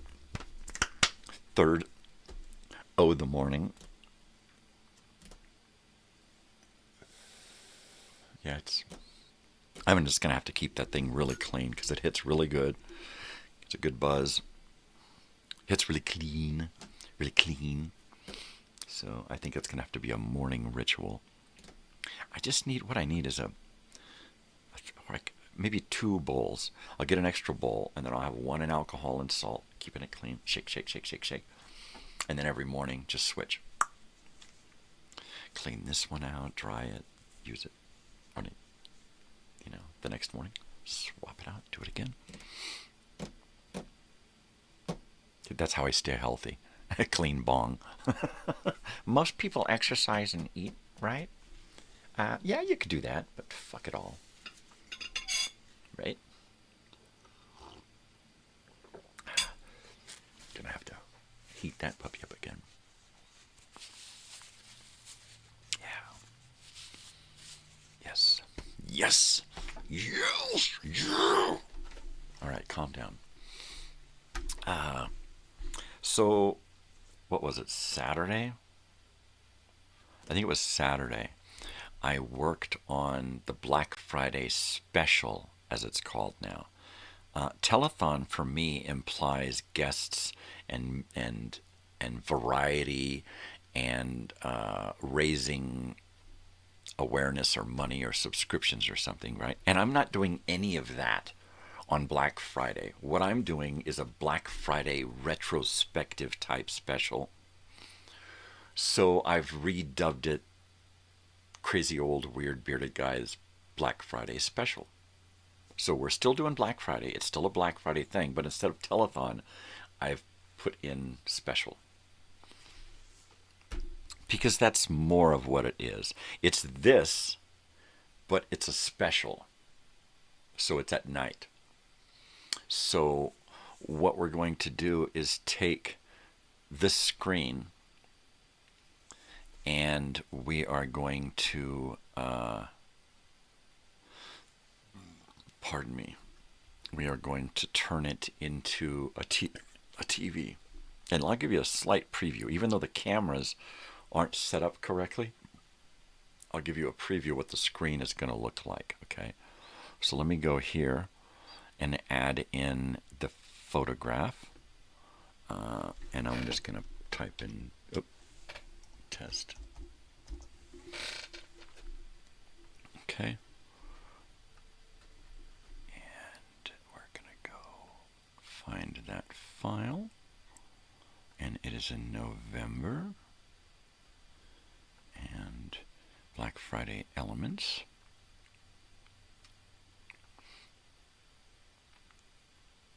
And here is the screen. Oh. Okay. And there it is. So now I have to get it. Oh. It is huge because I wanted it to be, what you call it,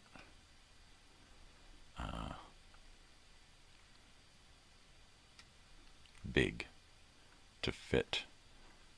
And so there we go. So there's the there is a test of what Black Friday will look like. The entire show will look like this, and I will be of course I won't be hunched down because it'll have a better camera angle, but it will look like this. What about if I switch to this one? Ah, see, that's better. Dun dun dun dun dun dun dun dun dun dun dun dun dun dun dun dun dun. There you go.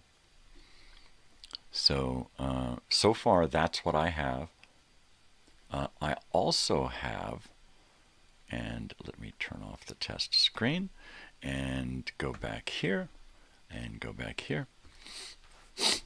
So what I also have are commercial breaks because I'm going to be doing the television program. I've got an intro, I've got an outro. So I've got opening credits, I've got end credits, I've got commercial breaks, I've got station identification, I got intro and outro for the show. So it'll be Black Friday special will be back after these messages, kind of thing. You're watching EBS Network, the finest in home entertainment. So yeah, so that's what that is going to be on Black Friday. It's just going to be that TV.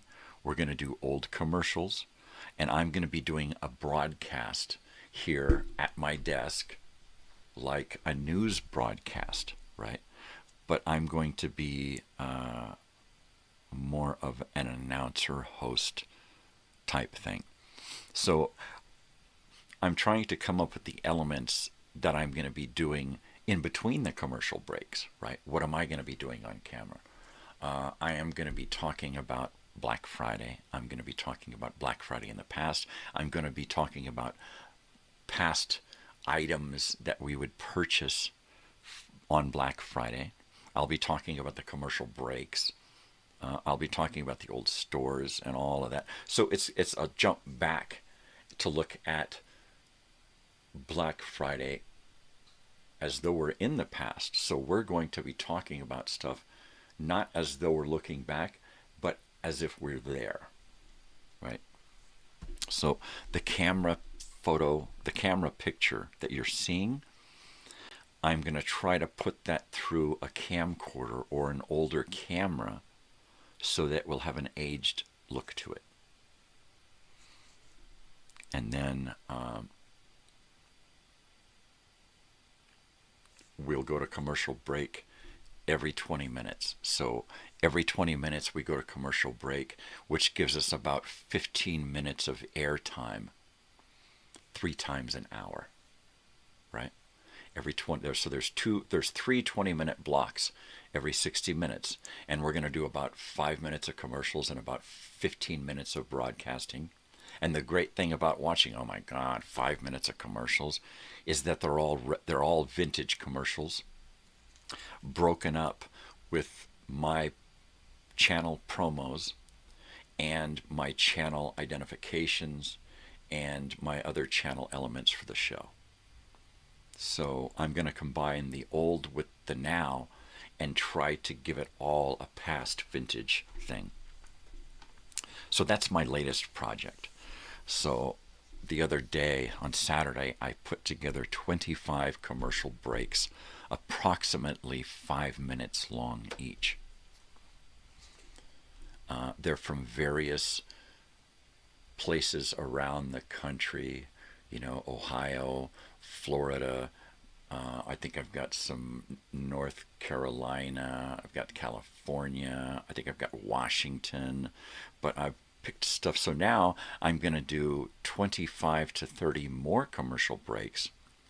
But I'm also going to add in station identifications so that we can have a commercial break with, you know, we'll be right back, and now we're back, and then a commercial break that has that and commercials, but it also has a station ident for the bottom of the hour and the top of the hour kind of thing, depending on how lengthy the show goes before a commercial. I'm going to try to keep on a schedule. I'm going to keep a clock in front of me, and when I get to a certain time of the hour, I'm going to say, okay, we'll be right back, and then I'm just going to click a commercial break. And then when that commercial break is done, I click down to the next tab, and it brings me back to here. And then I click down, and then down, and then down. So I never go back and forth, because if I had to keep going back up to find this, it would take me a while, because I would have to go all the way back down to the next commercial break. So what I decided was I'm just going to leapfrog. Back to the show, commercial break. Back to the show, another commercial break. Back to the show, and a new commercial break. And I'm just going to put them all in. Drop my live in between. Try to remember to turn my microphone off. And try to keep busy for 15 minutes at a time. And I figure I've got 5 minutes of commercial break to go over my notes, right? See what topic I've talked about, what topic I want to talk about, bring up whatever I need as far as sources, grab my papers. I'll have a bunch of crap printed out. And then I think each hour we'll start kind of something different, right? We'll talk about the stores for the first hour. 15 minutes about Kmart, 15 minutes about Toys R Us, 15 minutes about Sears, and then the next hour we'll talk about the toys. And then maybe the next hour we'll talk about the home entertainment, the TVs and the stereos and that kind of stuff. And then the next hour we'll talk about something else, you know, adult stuff. Let's talk about the movies that were happening, you know, in November, right? What have you. And we'll just line up a bunch of stuff to talk about. And if we go into the next block, then we'll just keep shuffling around, but we'll keep the commercial breaks the same. At the top of the hour, we'll have a commercial break with a station ident. 2 commercial breaks every 20 minutes. And back to the top of the hour. I didn't want to do breaks at the bottom of the hour and top of the hour, because that leaves a whole half an hour in between, and I didn't want to do it every 15 minutes, because then we've only got about 10 minutes of time. So I thought, okay, 20-minute intervals, which gives about 5 minutes of commercials and 15 minutes of showtime. And try to keep it looking like you're watching something on TV, because that's the whole point, right? And to avoid the whole issue that I was having on this computer, where it kept freezing up and glitching after being on for so long, I'm going to load everything into this computer, into this OBS program, and I won't be listening to any of the commercial breaks. I will on my monitor. I can turn my monitor up and see what's going on, but everything will be sound checked ahead of time. So I just click a button. I take off my headphones because we're in commercial break. I can pull up my other paperwork, whatever elements I'm going to need here, because I'll have a Radio Shack catalog, some stereo equipment, toys and games, right? Black Friday stuff. Appliances, right? So I'm going to just kind of go around and gather up a bunch of stuff that you would have purchased on Black Friday, or, you know, its equivalent back then, because it's not always been Black Friday. They named it Black Friday, what, in the 90s? It was the after Thanksgiving sale is what it was. That's what it was called. I'm going to heat up my coffee. Everybody grab your prescriptions of fuck it all, because we're going to get busy now, baby.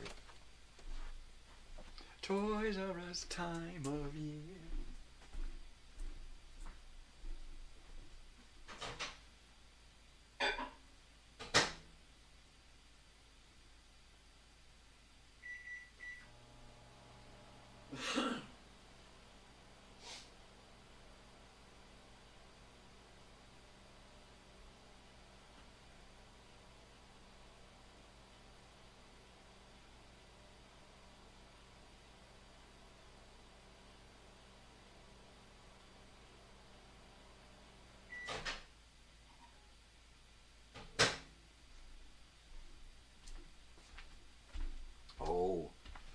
So last night, my wife and I, yesterday we went out and cleaned a couple of houses, and it's like, oh, let's go to the store and get a couple of things.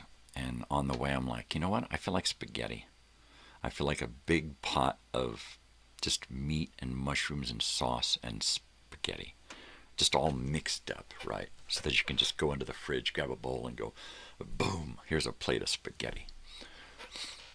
I was thinking Steely Dogs. Yeah, Black. Me too. When Black Friday comes, which is just a little while away. So last night we had a spaghetti, and I put so much on my plate. I wound up, here, dog, here's a little meatball for you. And I just kind of break the meat up so it's kind of chunky in places. And so I was giving the dog some big chunks of meat and mushrooms and pasta. Boy. Boy, howdy. Yeah. It was really, really good. So now I have that to look forward to when I come home after school. I'll probably do my cheeseburger thing down there today, so I can get my meat on and get some protein in me. Yeah. Now we're talking. So yeah, we got a Black Friday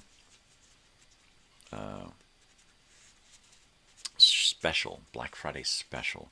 I am going to put out some promos, redubbing it the Black Friday special. You know, the corporate decided that it wasn't time for a telethon, and I didn't get approval for the whole telethon idea. And they're not set up. They don't have operators. They don't have the acts to show up and perform. I pretty much left them in charge of something that didn't exist. So they canceled that. And I said, well, can't I just turn it into a special? Because people are expecting something. Can it just be a special? Well, what are you going to do? So I pitched the idea of the whole TV and they're like, yeah, okay, give us some test stuff. So I gave them some test images and some commercial breaks and stuff, and they said, yeah, go with it. I've got to change some things. I did some station identifications, and they did not like them, so I have to go back and revamp the station idents. They didn't like the background. They didn't like what was on the screen, basically. I hadn't even gotten to where I was going to do voiceover, and they were like, no, we don't like this. This does not fit with the channel. So I went back, and I'm going to have to go and just revamp everything, right? They liked everything but the background images and how the elements were arranged. They wanted something more contemporary, but they wanted it to pop.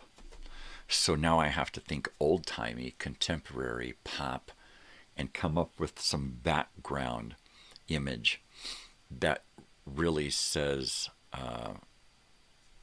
Elsinore Brothers Studio, Crazy Old Weird Bearded Guy. It has to say that. EBS Network is basically what I'm calling it now. The EBS Network. Elsinore Brothers Studio Network. EBSN.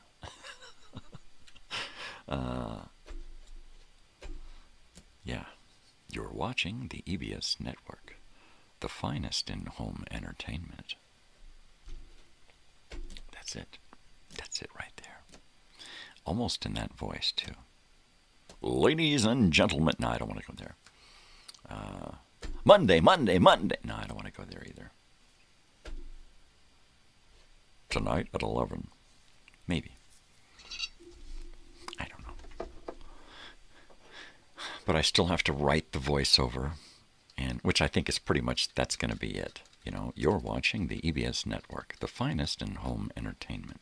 I think that's going to be the pretty much the tagline for EBS. Or it'll be just one that flashes up there for 5 seconds that just says EBS. And then there'll be one that says, you're watching the EBS Network.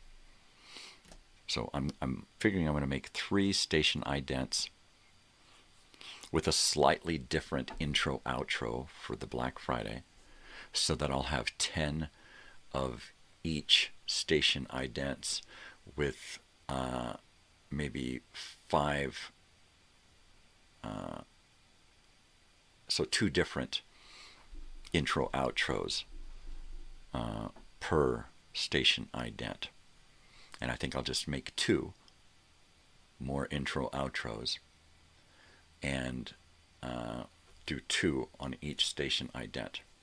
So there'll be 5 of these, 5 of these, 5 of these, 5 of these, 5 of these. You know what I'm talking about. We're juggling numbers here. I'm bad at math. What you doing?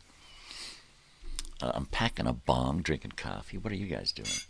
Because if you ain't doing what I'm doing, I'm sorry. I feel sorry for those people who are working. I mean working, right? Now, I got nothing against hard labor, right? Hard work. It's busting a sweat, putting your all into something. But damn it, it should be for you and your family and your success and your growth, you know? Not working your ass off, slaving away for minimum wage to make some other bastard rich enough to be able to take a fucking year-long vacation in the Bahamas on his own fucking yacht every year. No, we should all be well off enough doing our own thing, right? Shouldn't we? Period. There shouldn't be this fight to survive every day, every week, every month, every year from the time you're fucking born. You know, all so that you can buy that stuff that they try to sell on you on Black Friday. Right? Oh, God, he did that where he came back to Black Friday thing. I'm telling you, man, it's absolutely nuts. EBS, the finest in home entertainment. Shut up. That's not it. EBS News. EBS News Break, right? Because when I come back at the first of the year with Season 5, every show every day of the week is going to have a different screen, and we are going to be doing different types of breaks every day for 2 to 3 hours a day. It's going to be weird. I was telling my daughter how I'm going to do it, how I'm going to have a movie theater screen or a drive-in theater screen, close-up of course, or a classroom pull-down screen, right, with the chalkboard and the map or whatever behind it, the ABC up top, right, so that on Mondays we're doing movies. On Tuesdays it'll be my television thing, and we'll have that TV or something very similar for Tuesdays. And on Tuesdays, we'll be on that screen. We'll do commercial breaks. On Mondays, we'll do trailers for movies. And let's go out to the lobby, that kind of stuff, you know. Drive-in movie breaks, movie theater breaks. We'll do our breaks when we do classroom stuff. The movie itself will be the break, right? It's like, okay, and let's watch a movie. And then we'll watch an education film. Wednesdays, it'll be radio, and I'll be in an old-time radio booth. You know, hey, this is Jasbo Collins here, and we're going to play you some rock and roll, spin it to win it. And do that, kind of have it set up like a, you know, live on-air thing. And we'll do news breaks and radio commercials and that kind of stuff. Thursday, I haven't decided what Thursday and Fridays are going to look like, but it's going to have some kind of throwback feel. I'd like to be able to get a pull-down green screen and pop in an old-time kid's bedroom behind me or whatever, and just throw an image behind me, right? It's like, okay, here we go. The desk and everything here, but behind me is something new and different, you know, something vintage and retro. And I think I have the ability to do that with what I got here. So I just have to figure it out. Right? That's so cool. Learning all this technology crap. And I learn it so slow that by the time I get it figured out, it's all out of date. My programs are saying, we will no longer cover this stuff technically. If you have problems with it, you're on your own, because it's too old. Oh, great. Great. Yeah, like my editing program. So much stuff is, you know, just done, canceled out. Done. Oh, look, it's time for my half-hourly bong hit here. So we're going in. Cover me.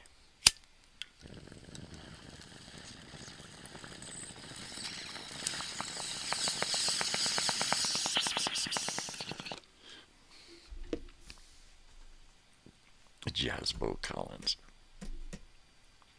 Comes from a radio play, X-1 or Dimension X or something.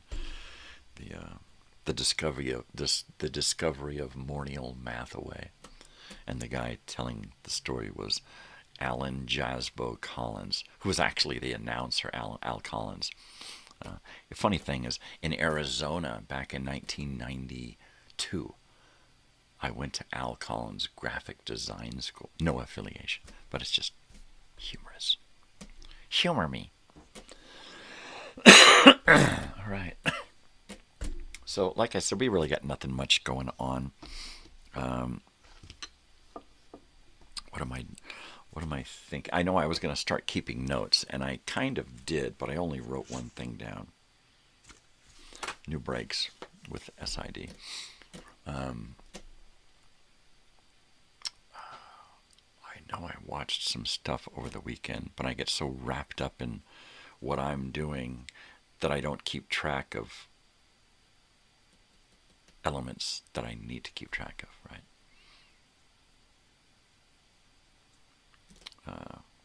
So who's got a movie of a Black Friday movie? Let's talk about Black Friday stuff coming up, Thanksgiving, Black Friday, fall, and a movie that kind of embodies those elements there, something that leans in that direction, right? Black Friday, November, fall, school break, something from the 70s or 80s.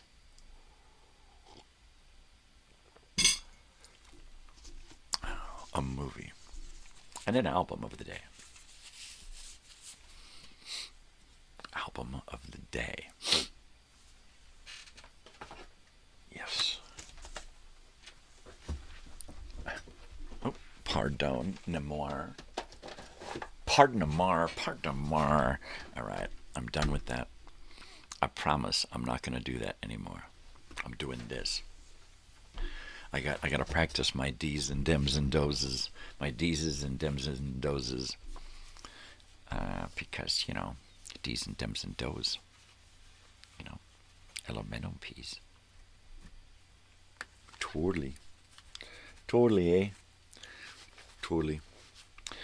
Some people would call this a Big Lebowski sweater. But since I've never seen the Big Lebowski, all I can do is say, well, I've seen the pictures of the dude wearing the sweater, right? This is similar, but, you know, so I'm not the dude. I'm El Muchacho. You can call me that. It's about as close as we're going to get. You can call me El. Orale, El. Right? Yeah, baby. I don't think we're doing enough bong hits this morning, so I think I'm going to double up. I think I'm going to do another one here. Why not? I can do that. It's my show. What, are you going to stop me? Go ahead, try to stop me. Arp. Arp. Arp. Arp. Arp. Arp. Okay. Going down. Going down to the desert. That should be fun. Get my battery pack here. My phones are charging.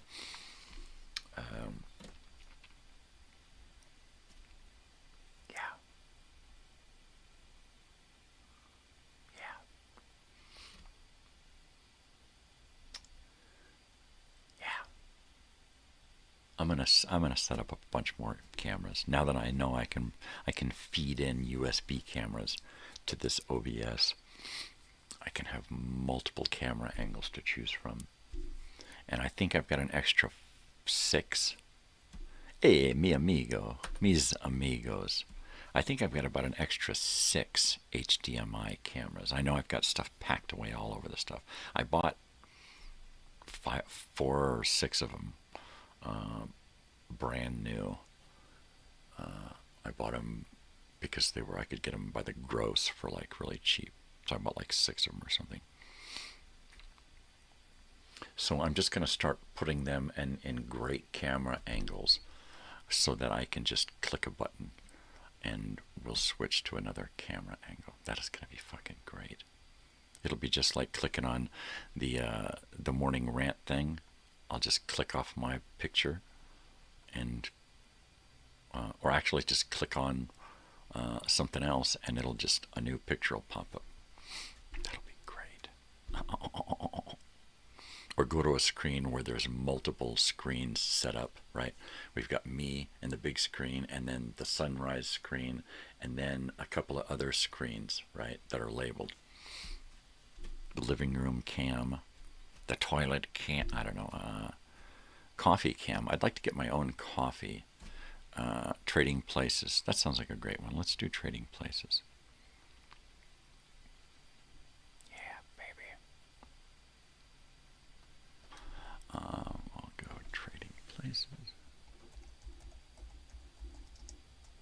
Oh. Trading Places, 1983 film. Images. And we're going to go PNG and see what we get. See if we get kind of a pop out one there.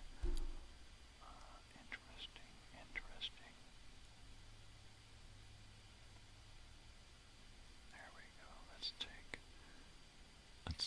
this one and see if this is gonna work. We'll just put it in November, and we'll call it TP, Trading Places. Okay, and let's see if that's gonna work.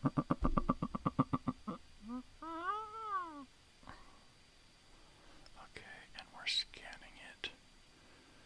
Well, let me know if there's an issue. Okay, I appreciate it.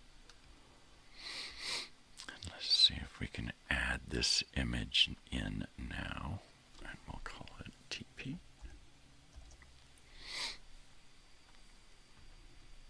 And we will browse November promos.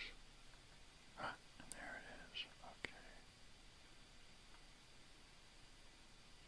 Okay, that's not really what I wanted. So let me do that. Okay. And I am going to open up a program and see if I can do this right here. I'm going to make my canvas off, and I'm going to insert that photograph that we just looked at. And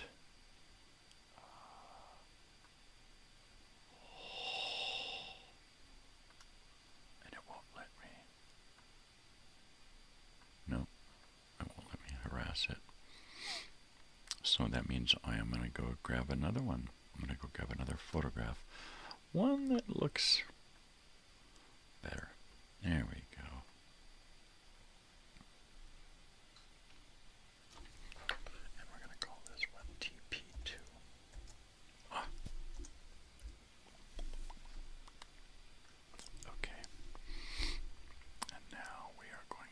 Replace that image with Trading Places. There we go. So let me open up that. Let me browse. Let me do that. Okay. And now, ooh, it's big. There we go. There it is, Trading Places. The film of the week, Trading Places. I love that one. I love the old guys. The old guys, the old Muppet guys. Those guys are great.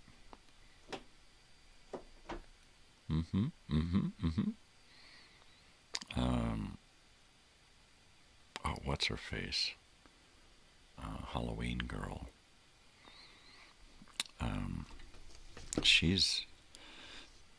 She's relatively hot in this, right? Jamie Lee Curtis. I kept wanting to say something Curtis. Yeah, she is. She's a looker, and like myself, who used to look pretty darn good, she's a crazy old bat now, just like me. She's a crazy old bat. Yeah, kook. Another fellow kook. That's what I'm talking about. What do we have for the music today? What do we have? We're talking about the music. We need an album of the day. An album of the day.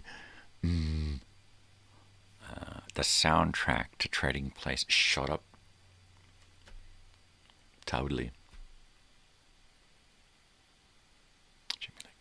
Still working, yeah. Freakier Friday is the latest, I believe. Freakier Knives Out. She's really busy. Them old people are really staying busy. I mean, right? Look at Steve Martin. Steve Martin Short. They're like an old married couple. Steve Martin Short. Those guys are crazy working together a lot. It's nice that they found each other, right?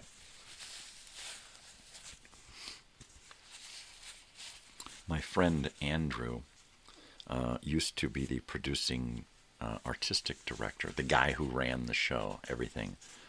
at the Long Beach Playhouse in Long Beach, California. And if you're walking through there, you can see the pictures, photos, big photos and murals and stuff of the alumni who have performed there on a regular, like, they used to belong to the Long Beach Playhouse. They were part of the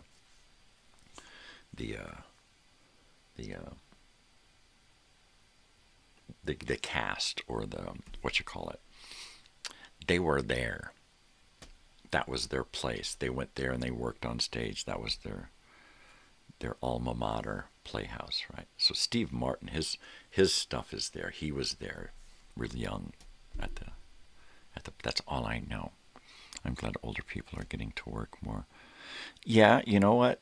As long as they're not falling in line too much with the bullshit. It's as long as they're not there to say, yeah, I really love the bullshit that's going on, right? As long as they're there to school them youngins and bring them up right, not to go along with the bullshit that everybody's trying to force on everyone. What is he talking about? What bullshit is he talking about? Just look around you. Open your eyes, people. That's all you got to do. If you're looking for it, you'll see it. Things are different, and most things aren't different in a good way. There is a lot of difference that is, but most of it, it falls flat. I like the fact that pretty much everybody's accepted for who they are nowadays, but I hate the fact that we still are hand-selecting curating certain groups of humanity to really fucking hate, right? Or, if you don't like the way I am, I'm going to take you to court and sue you because he looked at me wrong because I'm this way. I can be this way. You can let me be this way. Well, be that fucking way. Be whatever way you want to fucking be. But don't force it down my throat, people. Have at it. I'm not going to complain.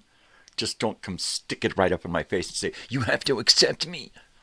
No. And yeah, sure. But I don't have to fucking believe your bullshit. I can just say, yep, that's who you are. And walk the fuck away. And you should be okay with that. What does that mean? What? So you don't believe it? You don't believe that I'm this? You don't believe that I'm what I say I am? Well, you know what? It doesn't matter to me. What doesn't it matter to you? It should matter to everyone. Oh, man, those fucking people who just argue about every single fucking thing you say. They just want to... your parents didn't fucking beat you enough. That's what it is. You just needed the fucking... CPS, man. Don't touch your kids. Ugh. Just beat the fuck out of those kids.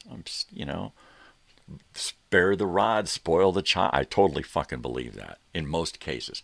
I didn't have to spank my child but once in her whole life. She was 2 years old, 3 years old, just learning to walk and walk toward the stove. I said, don't do that. Stay away from the stove. She went, huh? Okay. Never went toward the stove again. That was it. It was the only time I ever disciplined my daughter physically. I never have to yell at my daughter. Why? Because I was there. The babysitter in the school didn't raise my daughter. We did. So when she does something, she's thinking of her parents. She's not thinking of herself so much. How is this going to affect my parents? How is this going to affect me? How is it going to affect the rest of my life? That's what the thinking should be. Not, how can I get off as quick as possible and fuck everybody else, right? Which is the way a lot of people think. Me, and fuck you, and fuck you. Ugh. Yeah. Well, look at that. Another bong hit here. I'm just going to do it because, fuck that half-hourly shit. I'm telling you. I need a good buzz. I need it. Totally.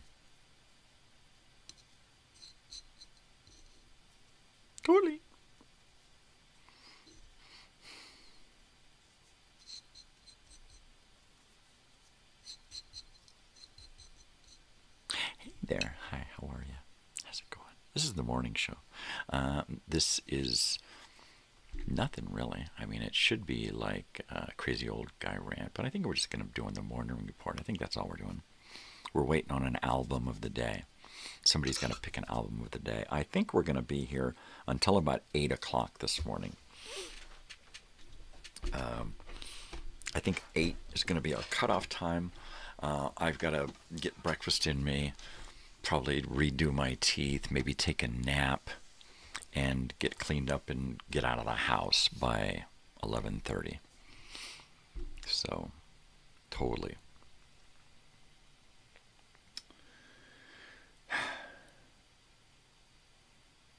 I wish I could just take a laptop with me and work on stuff. But it's such a short amount of time, an hour and 15 minutes. If I drop her off 15 minutes early, it's an hour and a half that I have to sit and wait. I use up a half an hour of that just going over and getting something to eat and coming back. And then I'm left with probably less than an hour after that. That's barely enough time to watch an episode of something, right? 50-minute episode of something. That's it. Not really time enough to do a whole lot of reading, right? So, I think once I'm doing it 4 days a week, I'll probably just sit and read. Sit and read. Try to get through a shitload of books. I remember last semester, I was in the car for about 3 or 4 hours a day. And I was either reading, watching something on my phone, or napping in the back of the car. And I just strung up some curtains, threw some cushions in the back and some pillows and a blanket. And so some days I'd be napping, some days I'd be reading. Most days I'd be doing a combination of all of it and winding up napping at the end, because it would just get so long and boring sitting in the car. And it's really hard to nap in a car that keeps starting up because the air conditioner's on, right? And so every once in a while the car will start up and run for a few minutes to charge that battery, and then it'll turn off. New cars, that's totally cool. What about the song Shop Around by Smokey and the Miracles? All right, let's look for some Smokey and the Miracles.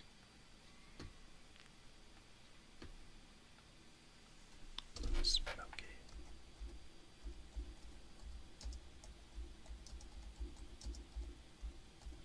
Miracles.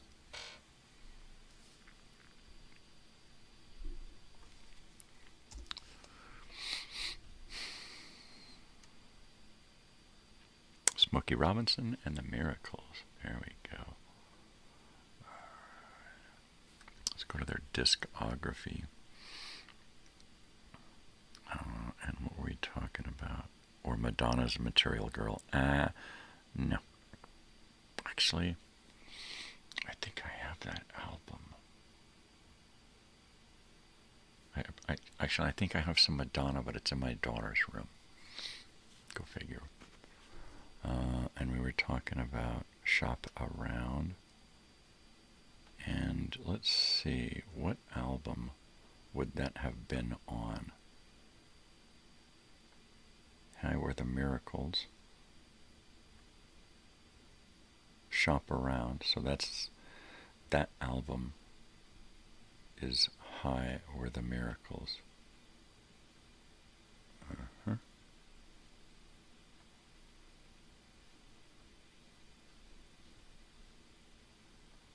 There we go.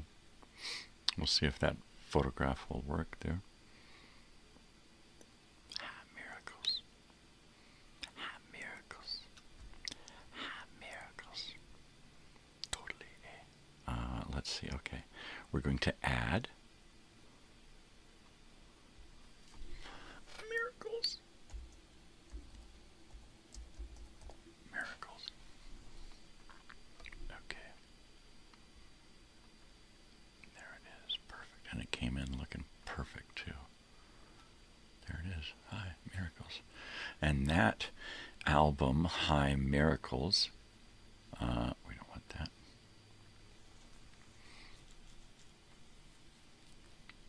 Let's see, we want to go back here. And, we were in the right spot. The album, Hi, Miracles, the songs are, and this is from 1960. released in 1961. It is soul music. It was produced by Berry Gordy Jr. So that would be whole, what is that, Hallmark? Right, Hallmark Channel. So, who's loving you? Depend on me. Heart like mine. Shop around. Won't you take me back? 'Cause I love you. Your love. After all. Way over there. Money. And don't leave me. So, 1, 2, 3, 4, 5, 6, 7, 8, 9, 10 of these 11 songs were written in part or in whole by Smokey Robinson. 1, 2, 3, 4, 5, 6 of these songs were co-written by Berry Gordy himself. There you go. That's crazy. That's crazy. Money by Pink Floyd. Too late. We already got this one. We already got this one. So there you go. High Miracles. There's Smokey. Hi. There's Hi. We've already done Dark Side of the Moon on the morning show. So we'll be getting into some other Pink Floyd when we do. And maybe tomorrow we'll use some of these suggestions. So let's see, Madonna, Floyd,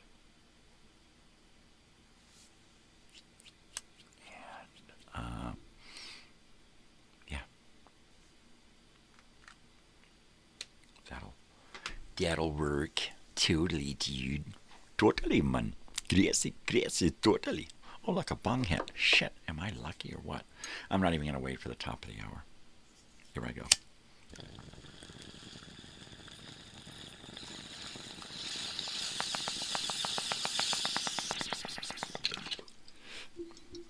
Totally.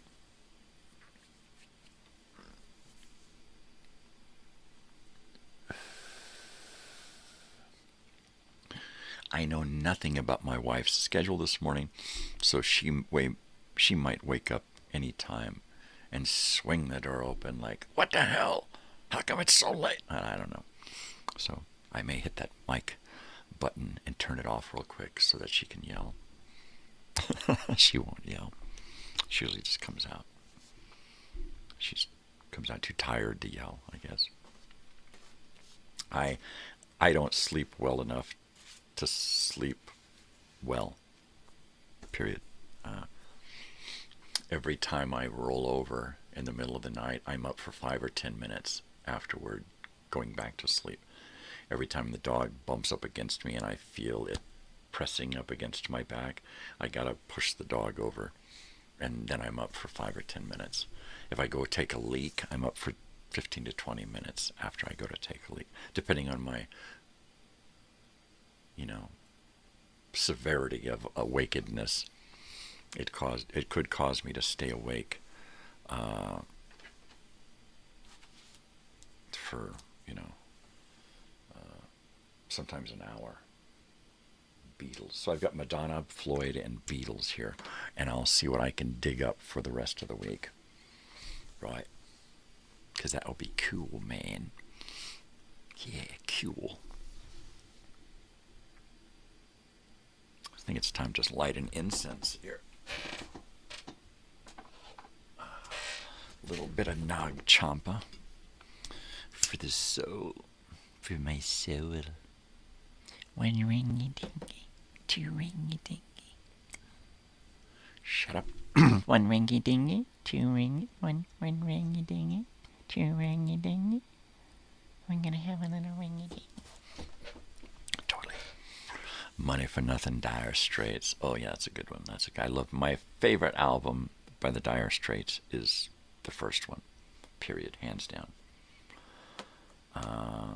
I could listen to that over and over. I used to listen to it every morning. When I first got my first turntable a few years back, first in a long time, and started to collect records, I had Redbone Potlatch. I had that one there, the Dire Straits opener, and something like Prairie League Bustin' Out, the one with Amy on it, and Paul Simon, Ryman Simon, Here Comes Ryman Simon, and I had like 4 albums, and I would get up every day and I'd play those 4 albums, right? Just so invested in it. And then I just kept expanding and expanding and expanding, and now I've got, you know, hundreds and hundreds of albums to choose from. But every once in a while, I'll pull out those first few that got me started again and pay homage. Right? Totally. Well, we are creeping up on the end of the second hour this morning. It looks like we're going to go another hour this morning before we call it quits. Black Friday's coming up, and I've got a lot of sit-down time needed here to get ready for it. I'm going to do my camera angle. I have to test cameras to see if I can get a vintage camera working through this thing here. And if I can, oh boy, is that going to make the picture look great.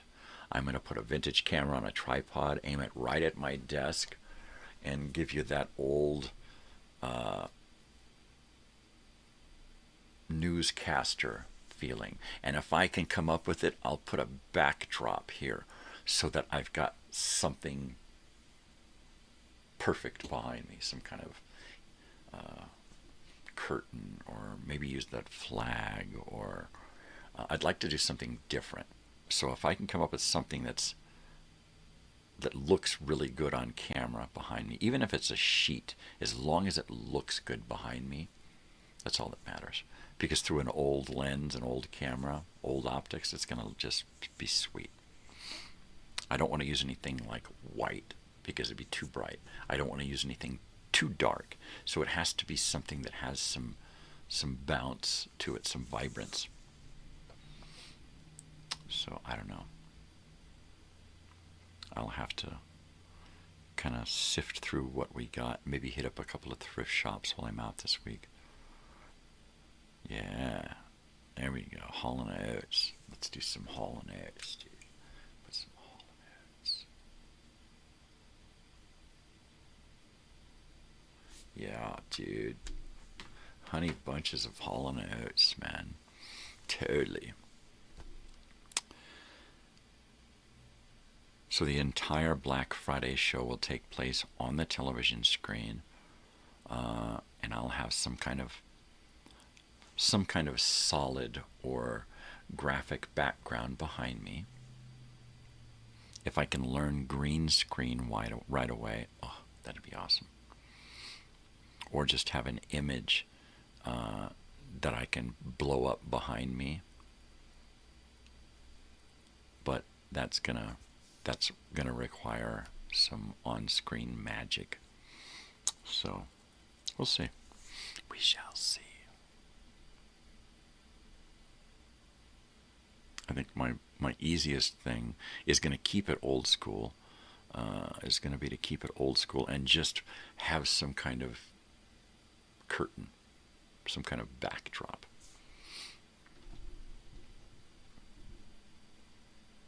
And then the lighting, I'm going to use an older camera, which means I'm not going to want this light here. I'm going to want some light coming in this way. And I may have a little bit of light.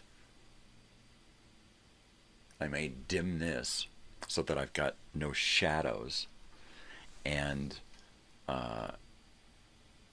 then give us some light up here.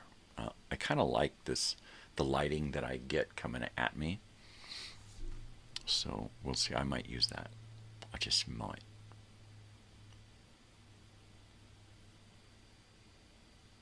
because it's kind of a yellowish, older light. And I don't want a bright white because it's going to seem like now I'm going to want something that seems like a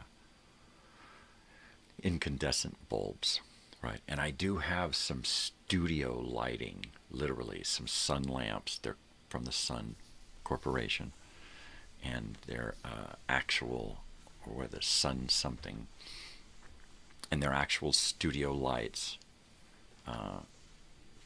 1980s. I don't like to use them because they're too bright. They put off too much, right?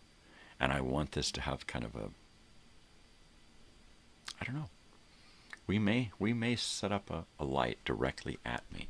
The only bummer is that I'm looking directly at a light and I get this squint going on. Or if I'm wearing my glasses or anything is shiny, we're going to get a bright reflection.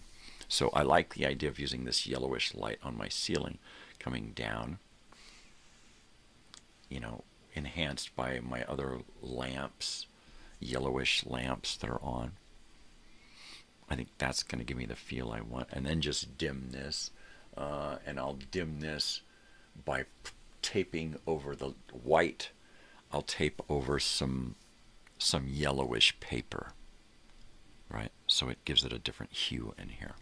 And mainly keep this light so that it throws light behind me here, so that when my curtain is here, there's not a shadow of me on that curtain, because that's going to look weird.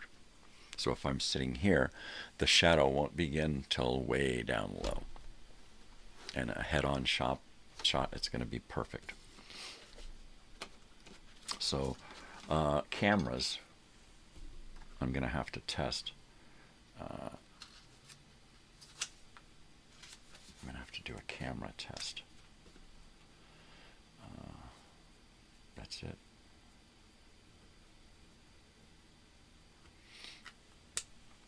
And so I'll take one of these 1982 cameras, a Sony Trinicon, and I'll hook that up and run it into its adapter, and then it'll come out RCA jacks, and I will plug it into here and then USB it, and hopefully be able to grab that signal live on my OBS program.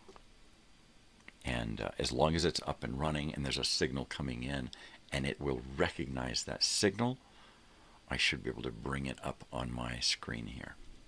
Oh, fingers crossed. And if I can use that image, that camera, one of those old cameras, then my TV screen is going to have its own effect. It's going to be beautiful. And then just like these little pictures on the screen here, shrink it down to the right size to fit into that TV screen, and then have it behind the TV. That's it. Simple as that. Wow. This whole technical thing is just adding so much to my abilities, right? And I see stuff going on YouTube, but not to the degree I'm thinking. And I think that once I bump it up to season 5 and take it to the next level, it's gonna, I'm really gonna need to spread my wings and share the show on more platforms and get it spread around and get the, and then it's gonna be, all hands on deck, right? Because then there'll be the opportunity for more viewers, right? I'm going to have to come up with a way to do comments easier, right? I'll probably need to get a Chrome book, one of those little online laptops for a couple of $100, and it's fast, but it doesn't have much memory and it doesn't do a lot of work. It's just for online shit, right? Get one of those, give it its own hard drive, an external hard drive, and put it here on the desk so that when I'm doing my stuff here, I can be here and be monitoring whatever it is I'm doing, and then click a mouse, and I'm switched to the next scene, right?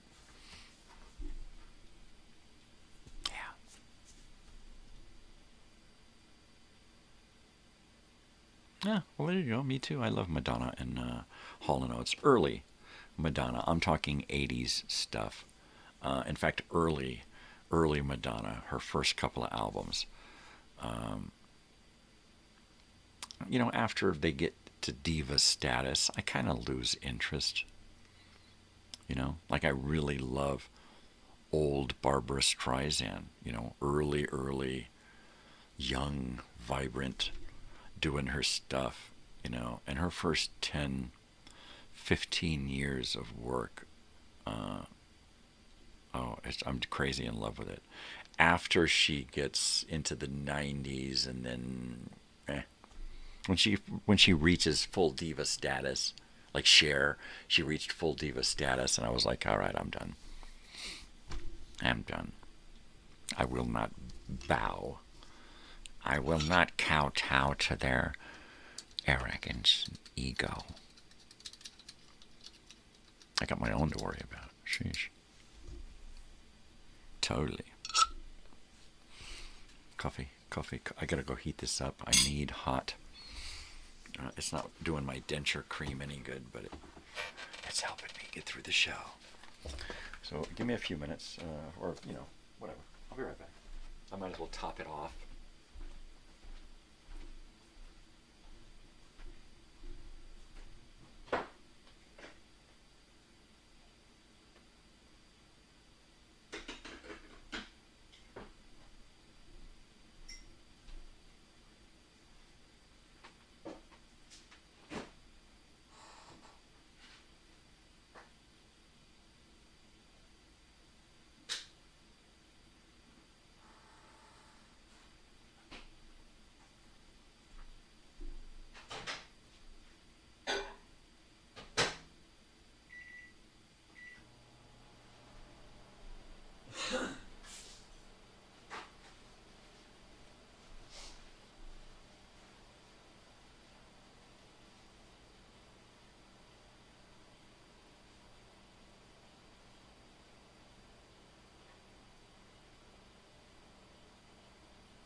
Coffee's hot.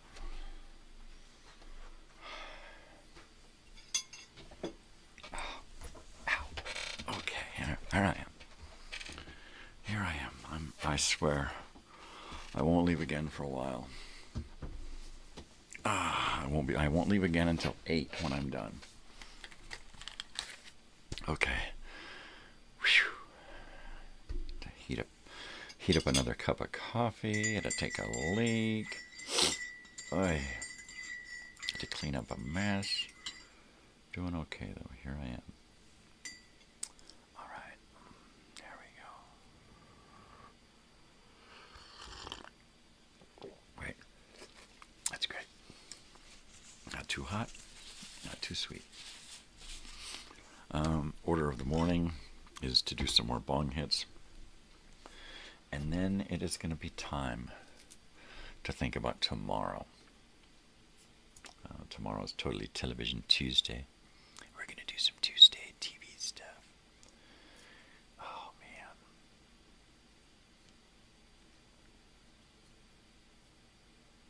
Just thinking about the whole Black Friday experience should be quite fun. I'm going to make some videos using that TV idea so that I can put that on the screen. Like if I'm going to step away from I'll put that TV on the screen and a video playing on that TV screen, and that video will be there and it'll just kind of loop. You'll kind of won't notice that it'll loop, and it'll be a picture of me just sitting there drinking coffee, yawning, right? Like the Truman Show, you know, and it'll say, please stand by, we'll be back in a moment, that kind of thing. And it'll just be a little video of me there. It'll say live, you know, but it'll also say, we will return momentarily. Being able to add little things like that, add a commercial break to the morning show, right? And then you're watching a vintage commercial break, and then you see me in a commercial doing something, hawking my wares or whatever, or probably just a promo for the channel. You're watching the EBS network, you know, or be sure to watch the morning shows Monday through Friday, 5 a.m.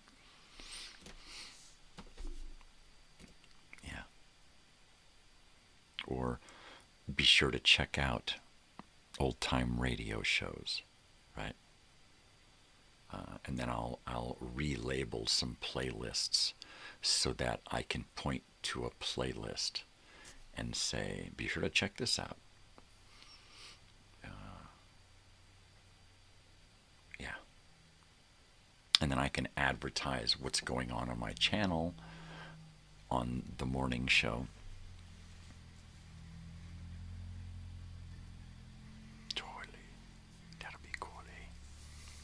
That'll be awesome sauce.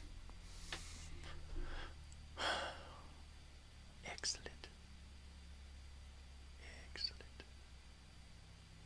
I hear noises out there, vehicles and whatnot. That's okay. This is the real world. This is a real reality show here. And boy, do I look like it. No makeup here. No. I think that for the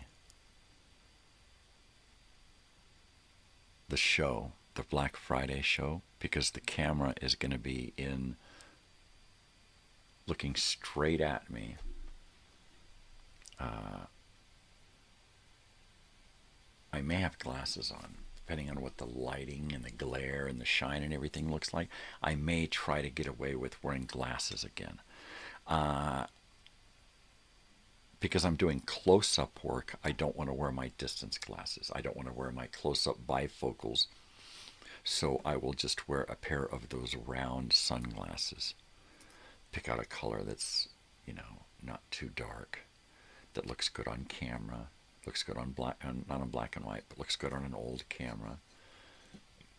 I can set my cameras up, my old cameras, to look black and white.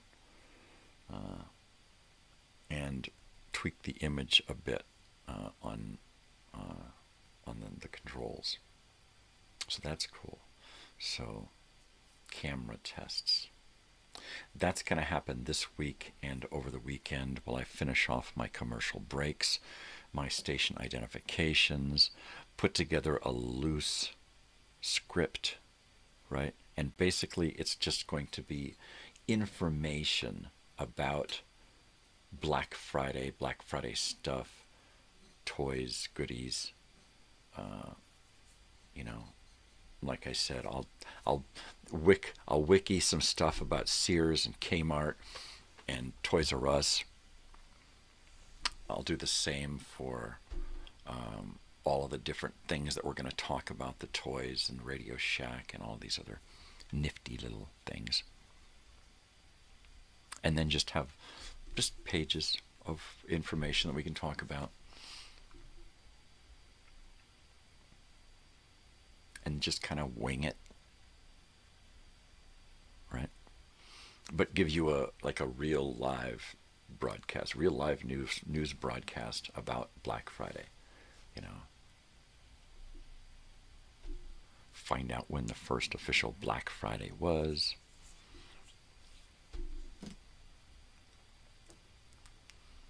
Welcome to the Black Friday Report. The Black Friday special is going to be about Black Friday. So I think it's going to be a good idea to just come up with a whole bunch of Black Friday information and use that as the catalyst to kind of move along through the show. Talk for 10 or 15 minutes about Sears, you know. And it'll just be the morning show, but it'll be a special. A nighttime special. That's it. So it doesn't have to stray too far from this. It's just going to be slightly tweaked to give it a vintage feel. I'm going to have to tweak my living room for that night. I'm going to have to set up a camera right in front of me, directly in front of me, so that it's perfectly centered when I shrink it down and put it on that television screen. I also have to have my living room set up with a bed, an air mattress set up, because it's going to go all night. I may not make it till the morning when my wife wakes up, so I may pass out here at 2 or 3 in the morning if it fizzles out, right? And that's fine too. I could create hours of content to air live, and all I have to do is click a button and I go from the TV image to now the TV image with a movie playing and commercial breaks and a news broadcast and late night shit, and I could just let that be the rest of the show. And then after that it just goes to a loop of color bars, right? Thank you for watching. The broadcast day has ended, that kind of crap. And I plan to put all of that together so that if I go long, I can do this. If I decide, all right, I'm just going to go short and I'm going to end it, I can zip down past 20 commercials and get to the end and hit the end commercial break, and it will have the station identification and the end, you know, stars and stripes. And what I think I'm going to do is take one of those old end of broadcast day pieces that's like a minute and a half long, with the patriotic music in the background and the flag blowing and the pictures of jets and the Statue of Liberty and all that. And I'm going to recreate one of those and then retrofy it so that it looks old and aged, and make my own. And then I'm going to start making my own aged television elements so that in season 5, if I can keep that going so that when you're looking at the show on Mondays, it looks like you're watching me in an old movie. when you look at the show on Tuesdays, it looks like we're on a TV. Wednesdays, it looks like I'm in an old radio booth, right? I really wanted to have that feel, you know, and not look so much like just masks on the camera, but like it's real. Is he really in there? That kind of shit. That's what I want. Realism. But it's got to have that vintage thing.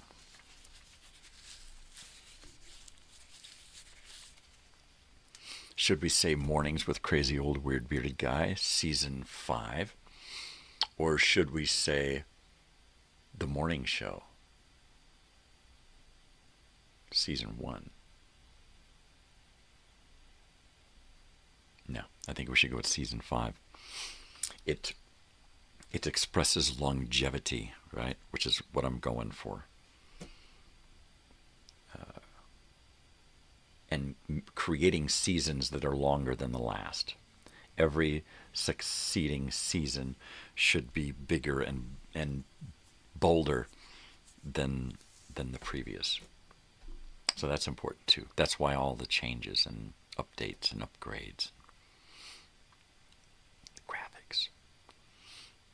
But being able to put these elements on the screen in different ways and different, you know, yeah.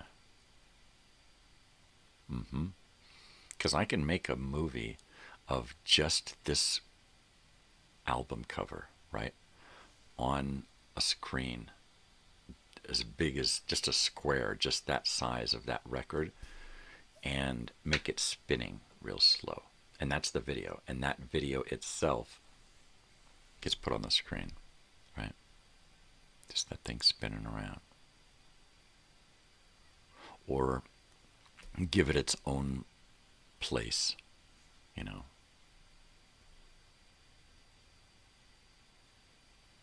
I think having these elements on the screen is going to take a different form. I think we're going to keep the EBS and the globe, and I think we're going to keep the live over here. But a lot of this other stuff is going to change. We're going to keep some kind of caption on the screen describing what is happening. And we're going to keep the two live and EBS elements. Those things are going to remain.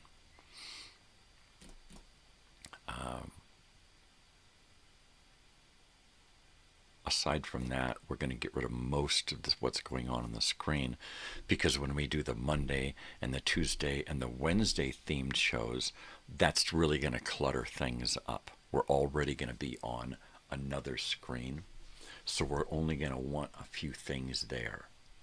And because we want it to look aged, we don't want to do too much modern, right? Even when I do the live thing on Monday, it'll be different from Tuesday and different from Wednesday. Wednesday, it's just going to say live on air, you know. It'll have a please stand by thing that I can light up. It'll have, you know, should have a fucking smoking lamp. I don't know. The idea of having a green screen really intrigues me. Because then I've got another option for one of those days, you know, Flashback Friday, Throwback Thursday, you know, what do we do? What I know. Doing these specials is kind of helping me hone my abilities. So that's cool. I think we're going to do, maybe we might do a year-end telethon in order to raise people's awareness for the season 5, right? And we'll just we'll have a telethon so that we can share what's happening, get people to show up, watch, subscribe, like, all that stuff. That, because we're going season 5, we're going to start introducing those elements. And what I'm going to do is I'm going to do promos. Rather than a thing that pops up and says, subscribe now, when I do my commercial breaks, I'm going to have little promos that say, you know, stop by now for your subscription. You know, get your subscription today. You know, follow all that's happening on EBS by getting your subscription, and figure out clever ways to say it and do it that are more entertaining than pushy. You know, I don't want to ever hear on this channel, subscribe now or earwigs are going to crawl into your brain and chew on your eyeball. I don't want to hear that bullshit. You know, I turn that shit off. When I hear people start going after you for subscription or whatever, I turn that shit off. It's off-putting. It is. It turns me off completely. So I don't go there. So if I'm going to do it, I have to do it in a way that makes me feel comfortable and makes me feel good.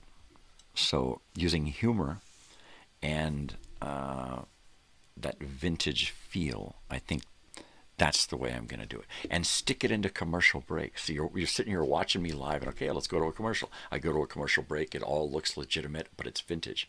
And then I'm there with my show and you know, hey, check it out. Come stop by today. Tune in and watch. Subscriptions available.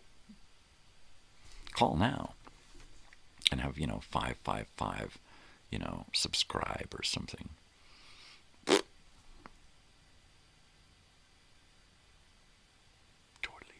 Totally.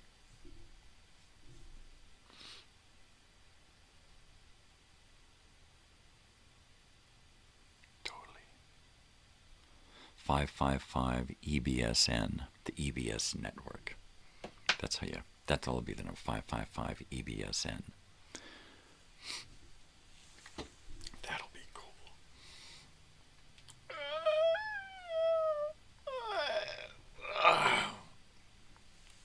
You know what?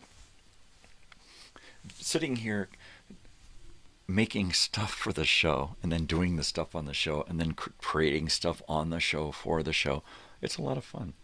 I get to take you guys along with me on the journey of how I do shit. You know, he douched it. What? Totally. It's great.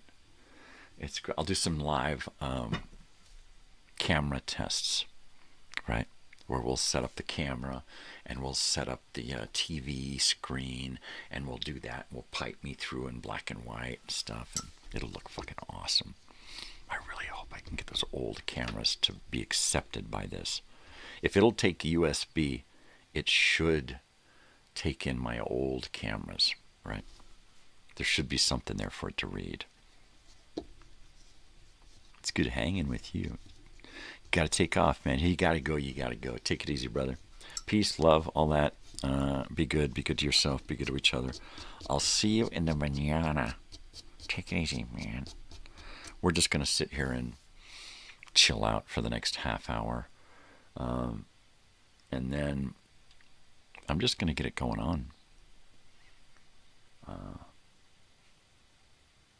I got to get my act together to go out today. That's the most important thing, is to be ready to go out with my daughter. After that, it's hanging out with my wife and daughter. Dinner and whatnot. When I can squeeze in the time, I sit down here and I bust out as much as I can, right? Honestly, if I'm honest, I'd rather sit on the couch with my wife for 3 hours than to be over here for 1, right? I just rather do it. I'm going to have to leave at 10:50. Oh, so that's just in about 20 minutes. Oh, you got one of those too? I'm going to be gone at the top of the hour because I've got to get my act together today, and the house is going to start waking up soon, and because it's a going out day, I've got to be out. So I am going to get done at the top of the hour. So I will see you tomorrow as well. So just to let you know. So that's cool. But, you know, shoot me a message anytime, brother. Let's see. First and foremost on my list of stuff to do when I'm here is Black Friday stuff right now. Before it was Halloween, of course. So we're going to do Black Friday.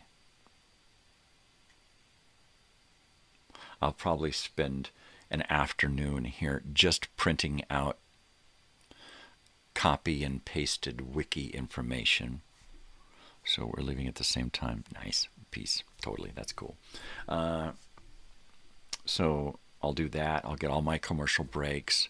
I'll set up my camera and my, you know, foreground television thing, get all of that set up, and then I'll just boom, boom, boom, boom. And it'll literally, positively, most definitely be just go from one to the next, to the next, to the next, to the next, to the next. If they'll let me fit, you know, 80 scenes on this thing, that's what's going to happen. You know, that's what's going to happen. That's it, baby.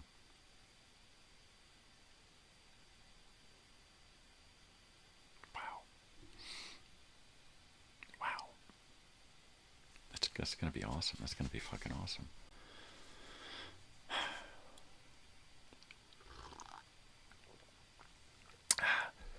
It's cool already. That's okay. That's all right. I gotta bong it here. That's the most important thing there.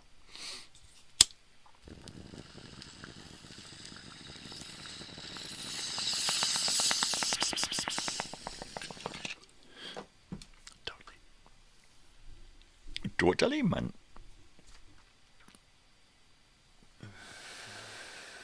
Yep. Clean bong and bowl and stem every morning. New screen, completely cleaned and reamed and polished and ported everything. The works. That's key. Black Friday special and nighttime specials where I'm hoping I can get other people to show up. It's going to be, I'll be doing my bong hits during the commercial breaks. And I will be trying to do an on-camera, straight on, this is the guy, you know, and keep it on the up and up, right? I've decided against doing any wardrobe changes. I will wear many hats, but I don't think I'm going to change outfits during the show.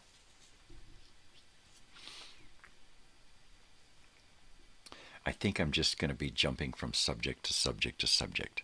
We're back, and now let's talk about Sears and Roebuck Company. Started way back, and then go in and talk about the catalog shopping and all of that, and then kind of lead up to the 70s and 80s. And then that's it, and then kind of kerfuffle there. You know, I remember looking at those Sears and Roebuck catalogs from back then, you know. It'd be nice if I could all of a sudden, you know, serendipitously find one at a thrift shop while I'm out. I'm going to look at the thrift shop today, I think, and see if I can find a large sheet or colored piece of material that I can use as a backdrop for that show. I've got some stuff, but I mean, I could use a green sheet that I have that's very similar to my paint back here, and that might be a thing. So we'll see. And I'll try, so what I'll do is I'll set up my camera and I'll try some on-screen tests with stuff, lighting and background, and see what I get. In fact, let's write in lighting and background too. Not lightning, dummy. Background. And I think that's gonna make it look polished, just to have a nice, even, smooth background. Nice, subtle lighting, and an aged camera, that's gonna do it. I think for special effects, that's really gonna send it home. And when you tie in the commercials and the stuff, and the promos, and I think it's just gonna really work. I think it's gonna flow. And if all I have to do is click from button to button, then just go drop down to the next, drop down to the next, drop down to the next, and we're back, and commercial break, and we're back, and commercial break, and we're back. That's it. That's it. It's going to be so easy. And the fact that I don't have to listen to the commercial break. It goes to commercial break, you guys hear it, I monitor the sound, but it's there. And I can just watch the time, watch that thing tick down. When it ticks down, goes to black, I could maybe even set this up to automatically switch, right? So that when it gets done, it goes back to the live show. And then when I'm ready, I hit commercial, and then when it gets done, it goes back to the live show. You know, down to the next one. I don't know. If I can do that, it's going to open up a whole new area of, it's going to kind of give me, if I could set these things up to do them themselves, it's going to give me a, kind of like my own studio technician, right? To help out. I can't have them switch from camera to camera, I can do that. But if I can get them to bring me back from a commercial break, you know, I could be on the phone. Yeah, baby, I tell you, I'm gonna come by after the. Oh, I gotta go. You know, do a Chevy Chase. Get caught doing a bong hit or something.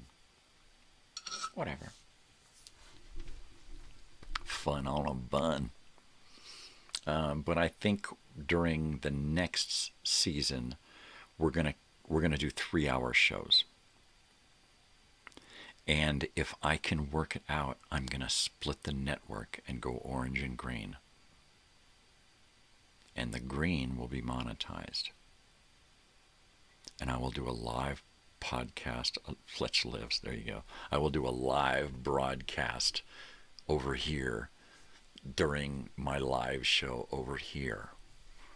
And then just kill the sound here and go to a standard one-shot, you know, podcast. And do my thing, talk about whatever it is we've decided to talk about. Go there, do that, the commercials, whatever. And then I'm done. Sign off, and then I click the sound back here, and I'm back. And that's it. That'll be so bitchin'. What would be even better is if I can do that from a head-on shot with, you know, more of this shot, closer, zoomed in, but this kind of a shot, and then just set this room up to look really old and vintage, you know. Or I could set up another camera on my sofa and then just say, okay, I'm going to start the show. And I start the show over here, and I walk over there, and I sit down, and I start the show by sitting down. And I do my video cast or whatever it is, and do it different than most people. And then get up and walk away and hit off. And so the beginning and the end of the show is me walking in and sitting down and then getting up and walking away. That would be neat. That would be different. Right? I can have my dogs with me. It'll be a different show, a different view, right? You get to see more of my living room / studio. So yeah, that might work too. And just take my phone with me, my monitor, you know, or have the TV set up with that show on it, you know, and I can just sit in there and do my show watching myself on the monitor. I can do that too. Pipe this computer into that TV and watch it exactly how it's going out. take a mouse with me and sit there, and then I can just do it from there. That might even work too. Just get up from here. Okay, I'm going to go start my show. Go sit down over there while this has got its I'm on the other show screen. Please come over and visit. And then I start that show from the couch with my mouse looking at the monitor here from this computer. Set up a different monitor if I need to. I mean, I've got HDMI cords that I could connect from here to the fucking moon. So yeah. Yeah. There's a lot of options there, a lot of options. I've got to do a phone appointment at some point, sometime. But I don't know when. I think it's like the 20th. So we'll see. You know what? I got a phone. It rings. When it calls, I just stop whatever I'm doing and do the damn appointment. You know? If they need anything from me, I make note of it. And then I take it to them. So there. But there's usually not much of a big deal. So I don't even worry about Holy Mountain on mute. Holy Mountain.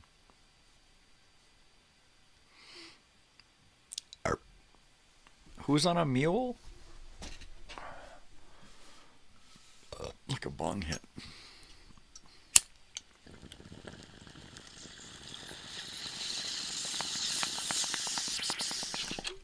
That's nice.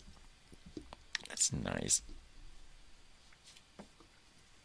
Take another bong hit here, and then I'm going to pack the rest of this bud here into my bat box for the day. And then I should be good to go. Yep, totally. What a day it's going to be. A little drive down into the low desert. A little poking around, a little food, a little coming back. I usually come back and don't have the energy to sit here and do stuff. So it's usually on a day when I don't have to leave that I can get done here and then just kind of roll right into something. Or when I get up on a Saturday morning, which is my favorite. I get up on a Saturday morning and I make coffee and I turn on everything and put on an old movie and come sit here at the computer and work for about 4, maybe 6 hours in the morning. Because I'll get up at like 4. And so I can work till noon, work till 10, and get in 6 hours, you know. So that's pretty cool, man. So more than likely Saturday morning, I'm going to get the bulk of my my Friday, Black Friday show ready. And then I'll do, what's great is I can get it all set up here, adjust the sound and pictures and my format and everything, and then I don't have to do a live test. I know that I don't have to do a live test. I just have to dial up the show right. And that's pretty damn cool. That's pretty damn cool. So, I'm going to just try to figure out how to get this thing set up so that I can start at 6 p.m. Well, 5:30. At 5:30 p.m., I'm going to put on a news broadcast with commercials. And that's going to play until my show starts. And that show is going to lead right up until I hit drop down to the second click. And that's going to be my show opening.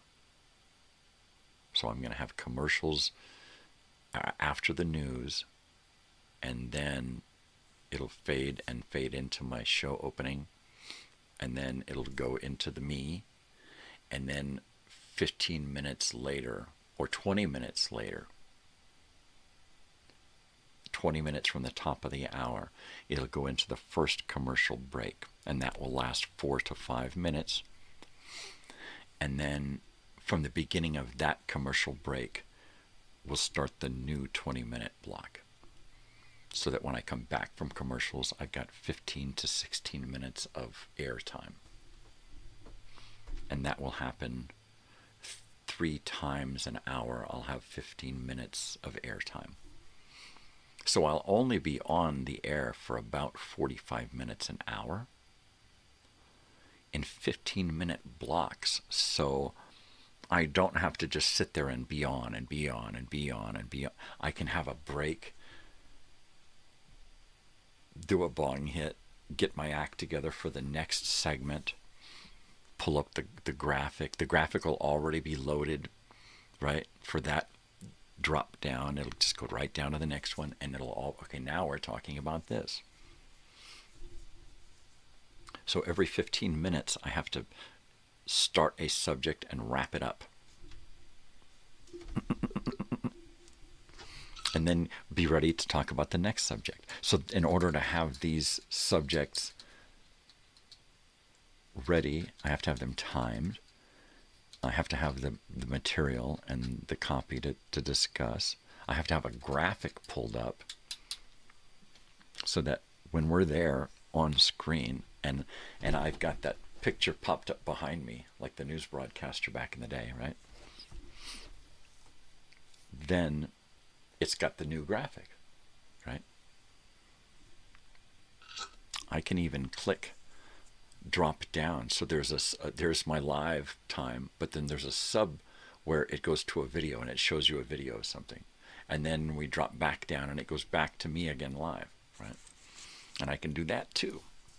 So I can have in-segment videos and things, graphics and photos and stuff to zoom in on. And that runs and runs and runs. And then I click, go to the next thing. All right, peace. Take it easy, man. Love you. I gotta go soon too. So I'll talk to you. I'll talk to you tomorrow. Have a good day. You know what to do. You've heard it enough, man. Take care of yourself and those around you. I will see you tomorrow for sure, man. Yeah, I'm real excited about Black Friday. It should be fun. It should be fun. Everything should be fun. So we're going to make sure that it is. The house is still quiet here. I almost feel like I want to go on long. You stay weird too, man. But I know that I have to cut it off so that I can eat, redo my dentures if I have to, take a nap, get my act together to go, right? No BS. I always want to just sit here and do this, but I know that I've got to have it in me, and right now I just I don't. So I know that if I've got a day that's mine, then I can devote however much time I want to doing the after show, the post and pre-show stuff, right? So it'll be great. It'll be great. We got Trading Places this morning. Trading Places, 1983. Is that what it is? And we've got High Miracles.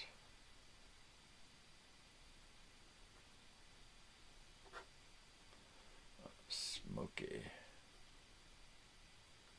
There we go. There we go. Black Friday is the day after Thanksgiving. Yes, exactly. That's it. You got it. The day after Thanksgiving is Black Friday. So that Friday at 6 p.m. Pacific Standard Time, we're going to start the show. It's set up to run 12 hours. But I doubt we're going to make it past 6. I don't even think we're going to get to 6 hours.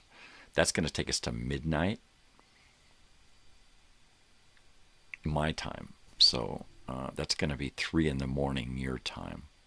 I may only be able to go to midnight. You may only be able to go till 3 in the morning. So we'll have the ability to go long if we want to.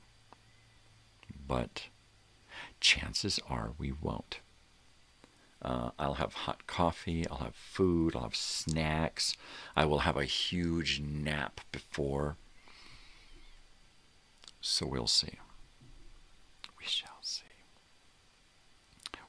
Most of the elements that I'm setting up for the the Black Friday special, I'm going to be able to recycle a lot of that stuff to reuse for Season 5's stuff. I think I picked up some of our good Black Friday related things. Oh, good. Adios. Take it easy, man. We'll see ya. Good luck on your appointment. That phone appointment stuff. Oh, jeez. All right, let's see. We are just about ready to wrap it up for the day. I'm going to take another sip of lukewarm coffee. I don't want to get up to warm it because we're almost done here. I am going to be putting my cup warmer back up here. There it is on the floor. And get it up. I want to arrange this desk so it really has an air of professionalism when I do the live Friday stuff on the. I want it to look like a newscaster's desk. So we will probably have just the coffee cup warmer and a mouse down here so that you don't see it, but I can rest my arm here and move my mouse and take us to the next commercial break. And we're off to a commercial break. We'll see you later. And have nothing here but a desk set, I think. I think we'll keep it simple and we'll just put a desk set here. And then we'll have a blank curtain behind me.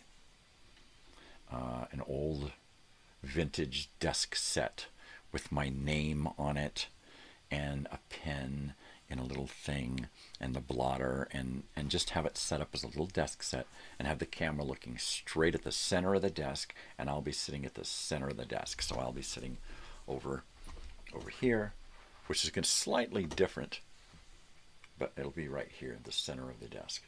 And I can just pull my drawer out over here and have my mouse on it. I can put a keypad here if I want.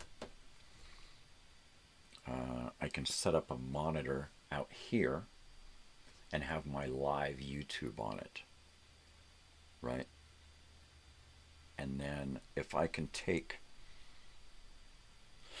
I'll see if my daughter can help me figure out how to hook up a keyboard and mouse to my television so that I can answer stuff, comments through that TV there. Because it's going to be easier to see and easier to use a keyboard that way. I think that would be neat. So we're going to investigate that kind of stuff. Let's see that. And a monitor.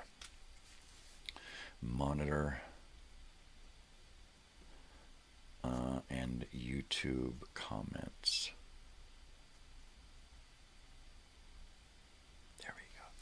That'll be something to look into. Okay, well, we've come a long way this morning.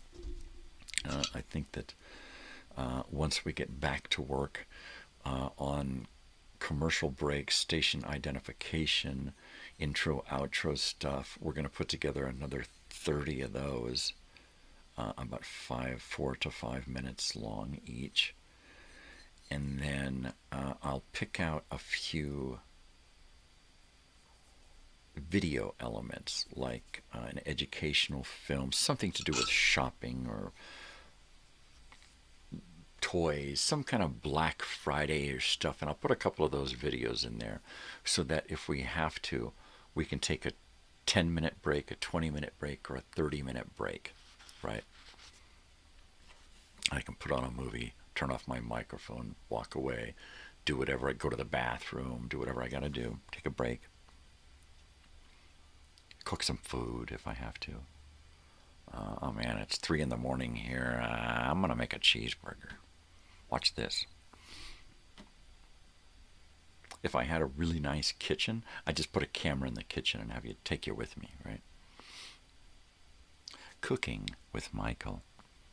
Ah, shut up. Get out of here. Throw the shit at the camera. Right? All right. I got one last bong hit here for the road. I got that shitty camera angle here. That wasn't so bad, though. All right. This is going to be cool.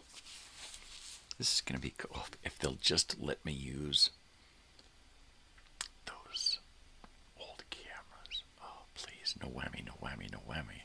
Joker, Joker, Joker, come on. No whammy. A backdrop, old camera, decent lighting, a microphone right in front of me.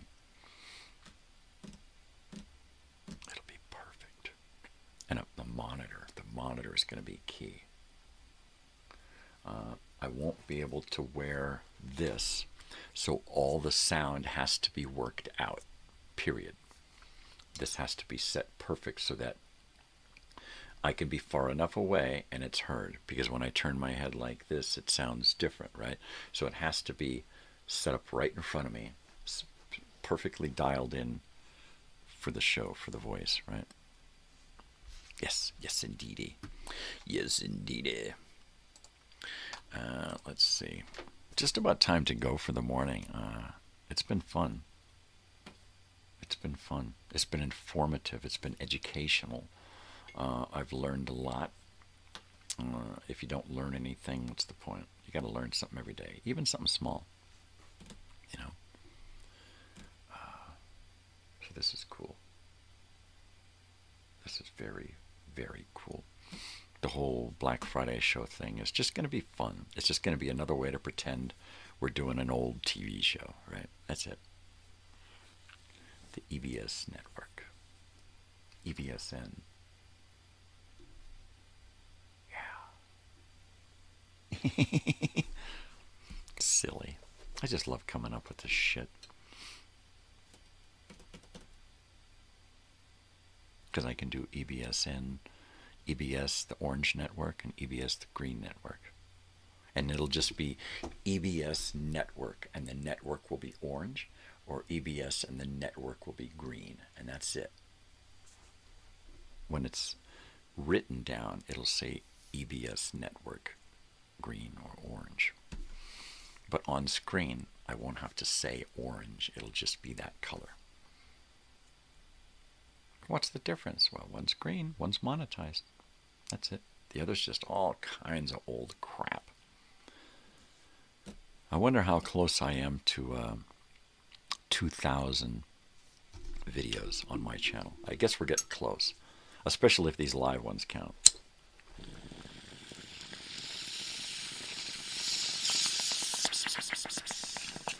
If these live ones don't count, we ain't ever going to get there. But I think they do. Well, people, you know what time it is. It's time. It's time to get the heck out of here. I can't believe it. I can't believe it. All right, people. Well, you know what to do. The same old thing. Take care of each other. Spread peace and love, not bullshit. Do something for yourself, but do something for somebody else too. Why? Because you can. It'll make you feel good. It'll make somebody else feel good. It'll make the world a better place. It'll make you a better person. You know? So check it out. Check it out. You know why? Because I love you. Take care of yourselves. All right, people. Most especially stay weird. Because if you ain't weird, ain't nobody going to be weird for you. You got to do it yourself. You got to put in the effort. You do. You got to do it. Right? To the end of the show. To the end of the show. I will be back tomorrow at 5 a.m. I promise you that. Until then, take care of yourselves. Take care of each other. Take care of the world. Take care of the people around you. The animals included. The planet too. Everything. Take care of everything, people. Why? Because you can. You should. We're all related, man. So take care, brothers and sisters. I will see you tomorrow morning. And as usual, adios.